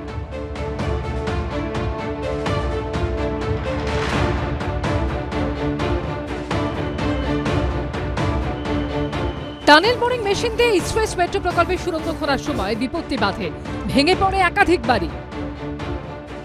অনেক বাড়িতে ধরে বিরাট বিরাট ফাটল। কয়েক পুরুষের ভিটে ছেড়ে বাসিন্দাদের উঠতে হয় ভাড়া বাড়িতে। কেউ কেউ বাড়ি ফিরতে পারলেও এখনো বেশিরভাগের দিন কাটছে ভাড়া বাড়িতেই। শুক্রবার যে সময় নতুন 3 সম্প্রসারিত মেট্রো রুটের উদ্বোধন করবেন নরেন্দ্র মোদী, তখন বিবি গাঙ্গুলি স্ট্রিটে প্রতিবাদ অবস্থান করবেন ক্ষতিগ্রস্তরা। আমার যেখানে বাড়ি সেই জায়গাটাই তো গর্ত করা রয়েছে, ওটা তো সেই শুনছি বন্ধ হবে, কবে বন্ধ হবে জানি না। অনেক প্রতিশ্রুতি পেয়েছি, এই দিচ্ছি, এই দেবো, এই করছি, এই করব। এখন তো আবার বলছি শুনছি 2027, হ্যাঁ, এবার 2027-এ হবে না 37-এ হবে জানি না। তা সেই সময় শুরু হবে কিনা সেটাই জানি না। আমরা চাই এই মেট্রো রেল অবশ্যই আমাদের গর্ব, কিন্তু আজকে আমাদের যে পরিস্থিতি, আমরা কার কাছে এরপরে যাব বা কারা আমাদের এই সুরাহা করে দেবে এবং কার কাছে গেলে আমাদের এই সমস্যার সমাধান হবে, তার জন্যই আমরা আগামীকাল বিকেল 4টের সময় এই অবস্থানের চিন্তাধারা নিয়েছি। সেখান থেকে আমরা ডিসিশন নেব। ক্ষতিগ্রস্তদের সঙ্গে অবস্থান বিক্ষোভে বসবেন বলে জানিয়েছেন স্থানীয় তৃণমূল কাউন্সিলরও। 2019 সালের 31শে আগস্ট 6 বছর হয়ে গেল, মানুষগুলো কাঁদছে, ভিটে মাটি ছাড়া অবস্থায় রয়েছে। 40টা মানুষ ইতিমধ্যে মারা গেছে, ভিটে মাটিতে ফিরতে পারলো না। কেউ দায় নিচ্ছে না, কেউ দায়িত্ব নিচ্ছে না। কার কাছে যাবে এরা? কেউ কিছু বলতে পারছে না। আমি দুটো জিনিস চাইছি, বারবার বলেছি, এর আগেও বলেছি, যে পরিষ্কার করে বলা হোক মানুষগুলো কবে ফিরবে, 2036, 2046, 2050, কেউ বলছে না। Kolkata metro railway corporation limited সূত্রে দাবি, বউবাজারের কাজ ইতিমধ্যেই শেষ হয়েছে। যেসব বাড়ি ভেঙে পড়েছে বা ভাঙতে হয়েছিল সবগুলো কেএমআরসিএল এর তরফে তৈরি করে দেয়া হবে। টেন্ডারের কাজ চলছে। কলকাতা পুরসভার থেকে প্ল্যানের অনুমতিও নেওয়া হয়েছে। তাড়াতাড়ি বাড়ি তৈরি শুরু হবে। শুক্রবার নোয়াপাড়া থেকে দমদম বিমানবন্দর, শিয়ালদা থেকে ধর্মতলা এবং রুবি থেকে বেলেঘাটা পর্যন্ত মেট্রোর এই 3টি সম্প্রসারিত লাইনের উদ্বোধন করবেন নরেন্দ্র মোদী। নিউ গড়িয়া এয়ারপোর্ট পর্যন্ত মেট্রোর এই লাইনকে বলা হচ্ছে অরেঞ্জ লাইন। এই অরেঞ্জ লাইনের দৈর্ঘ্য 32 কিলোমিটার, তার মধ্যে 9.8 কিলোমিটারে মেট্রো চালু হচ্ছে। সেক্টর 5 পর্যন্ত মেট্রো চালু করা যাচ্ছে না, তার কারণ চিংড়িঘাটার 366 মিটার মেট্রো লাইনে গার্ডার বসানো সম্ভব হয়নি। পিলার তৈরি হয়েছে, কিন্তু পিলারের নিচ দিয়ে সাময়িকভাবে গাড়ি চলাচল বন্ধ বা ট্রাফিক ব্লক করেনি রাজ্য সরকার। তার ফলে যার ওপর দিয়ে মেট্রো যাবে সেই গার্ডার বসানো যায়নি। हम फरवरी 2 से वहाँ पर पहुँचे हुए हैं, 2 तारीख से पहुँचे हुए हैं। वहाँ से अभी तक तो 6 महीना तो खत्म हो गया, 7वां महीना पूरा खत्म होने जा रहा है। अच्छा, क्यों नहीं दे रहे वो लोग? हमें उनकी जो है दिक्कतें होंगी, पता नहीं क्या दिक्कतें हैं, हमको थोड़ी ना बताते हैं कि क्या दिक्कत है उनका। वो तो बताते हैं कि हम देंगे, हमको ये बना दो, वो बना दो। जो भी रोड डाइवर्शन चाहिए था, वो डाइवर्शन रोड भी बन गया, बना कर दे दिए। उसके बाद कुछ आते हैं, यहाँ पर लाइट लगाओ, वहाँ पर ये करो, वो करो। उसके बाद फिर देना चाहते हैं तो वो सब तो एक दिन का काम है, बट लेकिन देना नहीं चाहते हैं तो जो है 10 साल का काम। চিংড়িঘাটার কাছে এখনও ট্রাফিক ব্লক না পাওয়ায় এই মেট্রো সল্টলেকের মধ্যে ঢুকতে পর্যন্ত পারেনি এবং তার ফলে সেখানেও কিন্তু কিছুটা ফুটফল কমার আশঙ্কা থাকছেই। আর তার সঙ্গে রয়েছে এই মেট্রো ওঠার যে সমস্যা। মেট্রোর ওই পারে কাজ শুরু হয়েছিল একটি গেট এবং সিঁড়ি তৈরি করার কথা ছিল, এখান থেকে একটি ওভারহেড ব্রিজের মাধ্যমে সরাসরি মেট্রো স্টেশনকে কানেক্ট করা হবে, কিন্তু সেটাও সম্ভব হয়নি এই ট্রাফিক ব্লকের সমস্যায়। আর অন্যদিকে যদি বাইপাসের দিকে তাকাই তাহলে দেখা যাবে সারাক্ষণ প্রচুর গাড়ির ট্রাফিক, বাইপাসের চওড়া রাস্তা এবং দুটো রাস্তার মাঝখানে লম্বা করে দেওয়া ডিভাইডার। তার ফলে প্রশ্ন হচ্ছে বেলেঘাটা স্টেশনের এই পারে যে যাত্রীরা নামবেন বা যারা এই পারে বেলেঘাটা মেট্রো স্টেশন থেকে ট্রেনে উঠতে চাইবেন, তারা ওপার থেকে আসবেন বা ওপারে যাবেন কি করে, সেটা যাওয়ার জন্য তাদের যে পথ অতিক্রম করতে হবে পায়ে হেঁটে, সেটা কতটা বাস্তবসম্মত সেই নিয়েও প্রশ্ন থেকেই যাচ্ছে। 366 মিটার মেট্রোর লাইনে কাজ শেষ না হওয়ায় হাইকোর্টে মামলা হয়েছে। কি কারণে সমস্যা হচ্ছে তা রাজ্য সরকারের কাছে জানতে চেয়েছে কলকাতা হাইকোর্ট। অন্যদিকে বেলেঘাটা স্টেশনের সামনে এখনও তৈরি হয়নি ফুটওভার ব্রিজ। মেট্রোর 3টি সম্প্রসারিত লাইনের উদ্বোধন, সরকারি প্রকল্পের উদ্বোধনের পাশাপাশি দমদম সেন্ট্রাল জেলের মাঠে সভা করবেন নরেন্দ্র মোদী। 2026-এ বঙ্গে বিধানসভা ভোট বছরখানেক হাতে থাকতেই বঙ্গে প্রচারে নেমে পড়েছেন প্রধানমন্ত্রী নরেন্দ্র মোদী। 29শে মে আলিপুরদুয়ারে তিনি বঙ্গ বিজেপি কর্মীদের একজোট হয়ে কাজে নামতে বলেছিলেন। 18 জুলাই দুর্গাপুরেও দেখা গেছিল প্রচারের কাজ আরও কিছুটা এগিয়ে দিয়েছিলেন নরেন্দ্র মোদী। তারপরই দেখা যাচ্ছে 22শে আগস্ট দমদমে সেন্ট্রাল জেলের মাঠে সভা করতে আসছেন প্রধানমন্ত্রী নরেন্দ্র মোদী। শুক্রবার বিকেল 4টায় কলকাতায় নামবে প্রধানমন্ত্রীর বিমান। সেখান থেকে সড়ক পথে যশোর রোড মেট্রো স্টেশনে পৌঁছে 3 সম্প্রসারিত লাইনের সূচনা করবেন প্রধানমন্ত্রী। এরপর যশোর রোড স্টেশন থেকে মেট্রোয় চড়ে দমদম বিমানবন্দর স্টেশনে যাবেন। ওই মেট্রো করেই ফিরে আসবেন যশোর রোড স্টেশনে। প্রধানমন্ত্রীর পরের গন্তব্য দমদম সেন্ট্রাল জেলের মাঠ। সড়ক পথে বিকেল 4:45টায় দমদমে এসে জোড়া কর্মসূচিতে যোগ দেবেন তিনি। প্রথমে প্রশাসনিক সভা, যেখানে একাধিক সরকারি প্রকল্পের শিলান্যাস ও উদ্বোধন করবেন প্রধানমন্ত্রী। এরপর মাঠের আরেক অংশে বঙ্গ বিজেপি আয়োজিত বিজয় সংকল্প সভায় বক্তব্য রাখবেন নরেন্দ্র মোদী। মেট্রো রুটের শুভ সূচনা করার পর তিনি একাধিক সরকারি প্রকল্পের শিলান্যাস এবং উদ্বোধন করার জন্য এই দমদম সেন্ট্রাল জেলের মাঠে আসবেন এবং পাশেই একটি সরকারি মঞ্চ করা হচ্ছে, সেখান থেকে প্রশাসনিক কাজ সারবেন প্রধানমন্ত্রী নরেন্দ্র মোদী। এরপরই বিজেপি নেতা হিসেবে বঙ্গ বিজেপির আয়োজন করা এই বিজয় সংকল্প সভায় বক্তব্য রাখতে আসবেন প্রধানমন্ত্রী নরেন্দ্র মোদী। বঙ্গ বিজেপি কর্মীদের জন্য কি বার্তা দেবেন তিনি, সেদিকে তাকিয়ে রয়েছে বঙ্গের রাজনৈতিক মহল। যশোর রোড স্টেশন থেকে দমদম সেন্ট্রাল জেলের মাঠ পর্যন্ত নরেন্দ্র মোদীর যাত্রাপথকে রোড শো এর চেহারা দেওয়ার পরিকল্পনা রয়েছে বিজেপির। যে কর্মীরা এতে উজ্জীবিত হয়। আর দ্বিতীয় বিষয়, এটা শুধুমাত্র কর্মীদের জন্য নয়, পশ্চিমবঙ্গের জন্য খুব গুরুত্বপূর্ণ। আমাদের যে কলকাতা এবং পশ্চিমবঙ্গের যে পরিবহন মানচিত্র, সে পরিবহন মানচিত্রে এক গুরুত্বপূর্ণ অধ্যায়ের সূচনা হতে চলেছে সেদিন। তো সেই কারণে তার আশাটা খুবই গুরুত্বপূর্ণ। মমতা বন্দ্যোপাধ্যায়ের স্যাংশন করা, মমতা বন্দ্যোপাধ্যায়ের অর্থ অনুমোদন করা, ওনারা এত বছর ধরে দেরি করে ভোটের সময় সেইটাকে উদ্বোধন করে ওই পাথরে নিজের নাম লিখতে চাইছেন। তো ফলে ওই এলাকার মানুষও জানেন, বাংলার মানুষও জানেন, গোটা প্রজেক্টটা মমতা বন্দ্যোপাধ্যায়ের ড্রিম প্রজেক্ট। সেই প্রজেক্ট এতদিন ওরা দেরি করেছেন, যেটা সবটাই মমতা বন্দ্যোপাধ্যায়ের করে দেয়া, ওরা দেরি করে কাজ করে ভোটের মুখে উদ্বোধন করার নাটক। এর আগে প্রধানমন্ত্রীর আলিপুরদুয়ার ও দুর্গাপুরের সভার মতো শুক্রবারে দমদমের সভাতেও থাকছেন না দিলীপ ঘোষ। পার্টির যেটা কর্মসূচি পার্টি নির্ধারণ করে সেটা আমার হাতে নেই। সরকারি প্রোগ্রামে আমন্ত্রণ দরকার, এখন আমাকে আমন্ত্রণ করেনি, ওটা যাচ্ছি না, বাকি দেখছি। না, আমরা পার্টির সাধারণ কর্মী। এখন যাকে পার্টি যে কাজ দিচ্ছে, যে কাজে লাগাচ্ছে, সে কাজ করছে। তো রিজার্ভ ফোর্সের মধ্যে থাকি আমরা, যখন অর্ডার হয় আমরা লেগে পড়ি। দিলীপ দা আমাদের শ্রদ্ধেয় নেতা, রাজ্য বিজেপির ইতিহাসের তিনি পরিসংখ্যানের বিচারে সফলতম রাজ্য সভাপতি। অচিরেই দিলীপ ঘোষকে স্বমহিমায় দিলীপ ঘোষের মতো করে আবার পাহাড় থেকে সাগরে দেখতে পাবেন। দিলীপ ঘোষের বিষয়টি কেন্দ্রীয় নেতৃত্ব দেখছেন এবং কেন্দ্রীয় নেতৃত্ব এবং দিলীপ ঘোষের মধ্যে কথাবার্তা চলছে। প্রধানমন্ত্রী যখন কলকাতায় আসছেন তখন দিল্লির রাজনীতি উত্তাল বিতর্কিত বিল নিয়ে। অপরাধমুক্ত রাজনীতির কারণ দেখিয়ে মোদী সরকারের আনা বিল ঘিরে রাজনৈতিক মহল উত্তাল। এর মধ্যেই সল্টলেকে উঠল মারাত্মক অভিযোগ। সরকারি আইনজীবীকে বেধড়ক মারধরের অভিযোগ উঠল পুলিশের বিরুদ্ধে। কোমর ভেঙে এখন হাসপাতালে ভর্তি ওই সরকারি আইনজীবী, যিনি আবার কলকাতা হাইকোর্টের এক প্রাক্তন বিচারপতির ছেলে। আইনজীবীর ছেলে এবং আরেক আত্মীয়কেও পুলিশ পেটায় বলে অভিযোগ। আক্রান্ত মনুজেন্দ্র নারায়ণ রায় কলকাতা হাইকোর্টের সরকারি আইনজীবী।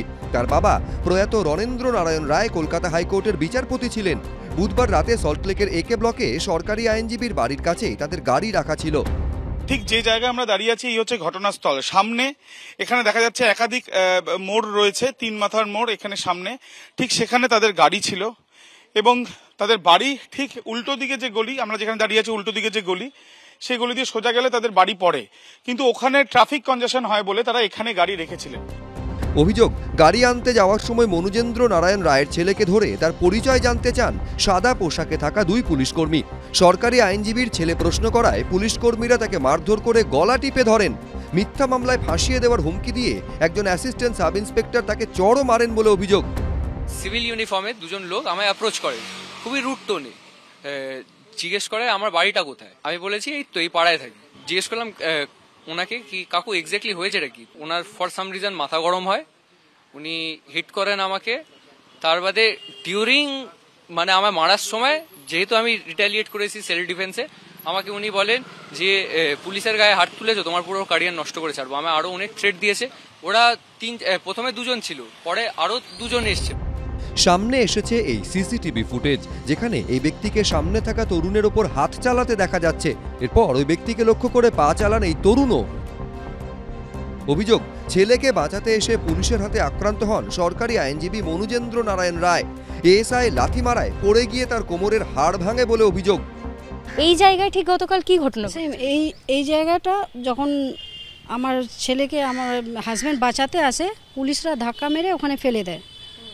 আমার হাজব্যান্ড অ্যাডভোকেট, ওনাকে ফেলে দেয়, তা উনি আঘাত হয়ে এখানে কোমরে লেগেছে। পুলিশ কিন্তু ড্রিঙ্ক করেছিল। আমার হাজব্যান্ডের জুনিয়র আসছিল, সে দেখে ছেলেকে পুলিশরা ঘাড় ধরে মুখটা নিচু করে রেখে দিয়েছিল। পুলিশের বিরুদ্ধে মিথ্যা মামলায় ফাঁসানোর ভয় দেখিয়ে টাকা চাওয়ার অভিযোগও তুলেছে আইনজীবীর পরিবার। জিজ্ঞেস করা হচ্ছে কি তুমি এখানে কি করছো, তোমাকে রাতে এত অ্যালাউড না, তোমাকে ফেক কেস দিয়ে দেবো, ওভার স্পিড না হলে ওভার স্পিডিং এর কেস দেবে, ড্রিঙ্ক এন্ড ড্রাইভ না হলে ড্রিঙ্ক এন্ড ড্রাইভ কেস দেবেন। এরকম মানে রেগুলারই হচ্ছে। সরকারি আইনজীবীর তরফে বিধাননগর পূর্ব থানায় অভিযোগ দায়ের হয়েছে। পুলিশ সূত্রে খবর, ওই অভিযোগ খতিয়ে দেখা হচ্ছে। এলাকার সিসি ক্যামেরার ফুটেজ পরীক্ষা করা হচ্ছে। এই ঘটনায় এক অ্যাসিস্ট্যান্ট সাব ইন্সপেক্টরের মাথা ফাটে, তিনিও পাল্টা অভিযোগ দায়ের করেছেন। এই ঘটনা নিয়ে স্বরাষ্ট্র দফতরের অতিরিক্ত প্রধান সচিব ও পুলিশের কাছে অভিযোগ জানানোর পাশাপাশি কলকাতা হাইকোর্টে মামলা দায়ের হয়। বিচারপতি তীর্থঙ্কর ঘোষ নির্দেশ দেন, আদালত নির্দেশ না দেওয়া পর্যন্ত আইনজীবীকে মারধরের ঘটনায় অভিযুক্ত পুলিশ কর্মীকে কোনো কাজে নিযুক্ত করা যাবে না। ঘটনাস্থলের সিসিটিভি ফুটেজ সংরক্ষণের নির্দেশ দিয়েছেন বিচারপতি। আমাদের বার আমাদের পাশে এসে দাঁড়িয়েছে এবং there has been a resolution to not to attend tomorrow in protest of this situation যেটা হয়েছে, এবং লেট আস সি সোমবার দিনকে মামলাটা হলে কি হয় তখন দেখা যাবে। এই ঘটনার প্রতিবাদে শুক্রবার কর্মবিরতির ডাক দিয়েছে কলকাতা হাইকোর্টের বার অ্যাসোসিয়েশন। এই ঘটনার পর এবার নজর রাখব সাধারণের জন্য সুখবরে। স্বাস্থ্য ও জীবন বীমায় জিএসটির হার 18% থেকে শূন্যে নামানোর প্রস্তাব পাশ মন্ত্রী গোষ্ঠীতে। हम नेक्स्ट जनरेशन जीएसटी रिफॉर्म्स लेकर के आ रहे हैं। ये दिवाली के अंदर आपके लिए तोहफा बन जाएंगे। सामान्य मानवी की जरूरतों के टैक्स भारी मात्रा में कम कर दिए जाएंगे। স্বাধীনতা দিবসে লালকেল্লা থেকে পণ্য ও পরিষেবা কর বা জিএসটির সংস্কার নিয়ে ইঙ্গিতপূর্ণ ঘোষণা করেছেন প্রধানমন্ত্রী। এবার স্বাস্থ্য ও জীবন বীমায় জিএসটির হার শূন্য করার গুরুত্বপূর্ণ প্রস্তাব পাশ হল মন্ত্রী গোষ্ঠীর বৈঠকে।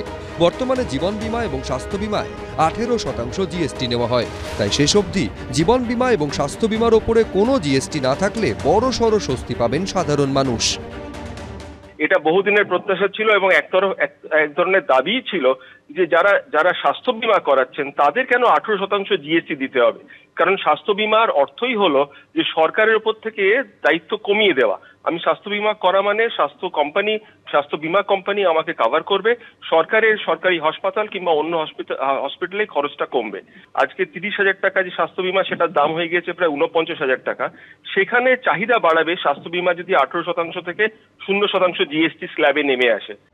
জীবন বীমা এবং স্বাস্থ্য বীমার প্রিমিয়াম থেকে জিএসটি প্রত্যাহারের দাবি জানিয়ে কেন্দ্রীয় অর্থমন্ত্রী নির্মলা সীতারামনকে চিঠি দিয়েছিলেন মুখ্যমন্ত্রী মমতা বন্দ্যোপাধ্যায়। তারও আগে বর্তমান কর কাঠামোয় জীবন বীমা এবং স্বাস্থ্য বীমার প্রিমিয়ামে 18% জিএসটি দেওয়ার যে বন্দোবস্ত রয়েছে তা প্রত্যাহারের সুপারিশ করে কেন্দ্রীয় অর্থমন্ত্রীকে চিঠি লিখেছিলেন কেন্দ্রীয় সড়ক পরিবহন মন্ত্রী নীতিন গডকরি। জীবন এবং স্বাস্থ্য বীমার প্রিমিয়ামে জিএসটি প্রত্যাহারের দাবিতে গত বছর সংসদ চত্বরে বিক্ষোভ দেখান বিরোধী জোট ইন্ডিয়ার সদস্যরা। বিক্ষোভে সামিল হন রাহুল গান্ধী, শরদ পাওয়ার, রাঘব চড্ডারা। এই আবহে বৃহস্পতিবার 6 সদস্যের মন্ত্রীগোষ্ঠীর সঙ্গে বৈঠক করেন কেন্দ্রীয় অর্থমন্ত্রী নির্মলা সীতারামন। মন্ত্রীগোষ্ঠীর নেতৃত্বে ছিলেন বিহারের উপমুখ্যমন্ত্রী সম্রাট চৌধুরী। এছাড়াও পশ্চিমবঙ্গের অর্থমন্ত্রী চন্দ্রিমা ভট্টাচার্য, উত্তরপ্রদেশের অর্থমন্ত্রী সুরেশ কুমার খান্না, রাজস্থানের স্বাস্থ্যমন্ত্রী গজেন্দ্র সিং, কর্ণাটকের রাজস্বমন্ত্রী কৃষ্ণ গৌড়া এবং কেরলের অর্থমন্ত্রী KN বালাগোপাল উপস্থিত ছিলেন বৈঠকে। और गवर्नमेंट ऑफ इंडिया का प्रस्ताव स्पष्ट है कि सभी जो आदरणीय प्रधानमंत्री जी ने लाल किले से कहा है कि इंश्योरेंस के सेक्टर में इंडिविजुअल या उनके परिवार के इंश्योरेंस को, हेल्थ इंश्योरेंस को फ्री एक तरह से जीएसटी से मुक्त किया जाए, तो उस पर चर्चा हुई है। माननीय मुख्यमंत्री মানুষের সাথে থাকেন জানেন এবং সেই জন্য এটাও তার নির্দেশে আমলেছি যে একদিকে তিনি বলবেন যে শূন্য, আবার সেটা গিয়ে যেন আলটিমেট বেনিফিশিয়ারি সে যেন সুযোগ ভোক্তা এই সুযোগটা সঠিকভাবে পায়, এটা দেখার দায়িত্ব হচ্ছে কেন্দ্রের সরকারের। জিএসটির হার শূন্য হলে স্বাস্থ্য এবং জীবন বীমার প্রিমিয়াম বিমা কোম্পানিগুলি কত কমায় সেটাই দেখার। চমৎকার একটা পদক্ষেপ আমি বলবো, এবং এটা শুধু প্রবীণদের নয়, যারা কম বয়সী বা মধ্যবয়স্ক তাদেরও উপকার করবে। যিনি একজন প্রবীণ মানুষ তাকে তো অন্তত 50,000 টাকা প্রিমিয়াম দিতে হতো, অন্তত তার থেকে বেশি হয়তো হতো। এবার সেই 50,000 টাকার উপরে 18% মানে 9,000 টাকা তাকে জিএসটি দিতে হতো। সেই 9,000 টাকাটা যদি না দিতে হয় তাহলে তো তার অনেকটাই সুবিধে হবে। বিমার ওপর থেকে জিএসটি উঠে গেলে শেষ অবধি তার কৃতিত্ব কে নেবে তা নিয়েও শুরু হয়ে গেছে রাজনৈতিক লড়াই। মমতা বন্দ্যোপাধ্যায় মাননীয় মুখ্যমন্ত্রী প্রথম থেকে বলেছেন এটা হচ্ছে কি স্বাস্থ্য বীমা, জীবন বীমার উপর 18% জিএসটি হয় নাকি কখনো, অবিলম্বে কমাতে হবে। দেখুন, শুধু জীবন বীমার বা স্বাস্থ্য বীমার ক্ষেত্রে জিএসটি যে থাকবে না তা নয়, আপনারা শুধু অপেক্ষা করে দেখুন। প্রধানমন্ত্রীজি লালকেল্লার থেকে এবারে স্বাধীনতা দিবসের ভাষণেই বলে দিয়েছেন যে দীপাবলির উপহার হিসাবে মানুষের করের বোঝা, জিএসটির করের বোঝা কমতে চলেছে। আগামী মাসে জিএসটি কাউন্সিলের বৈঠকে হবে চূড়ান্ত সিদ্ধান্ত। এবিপি আনন্দ।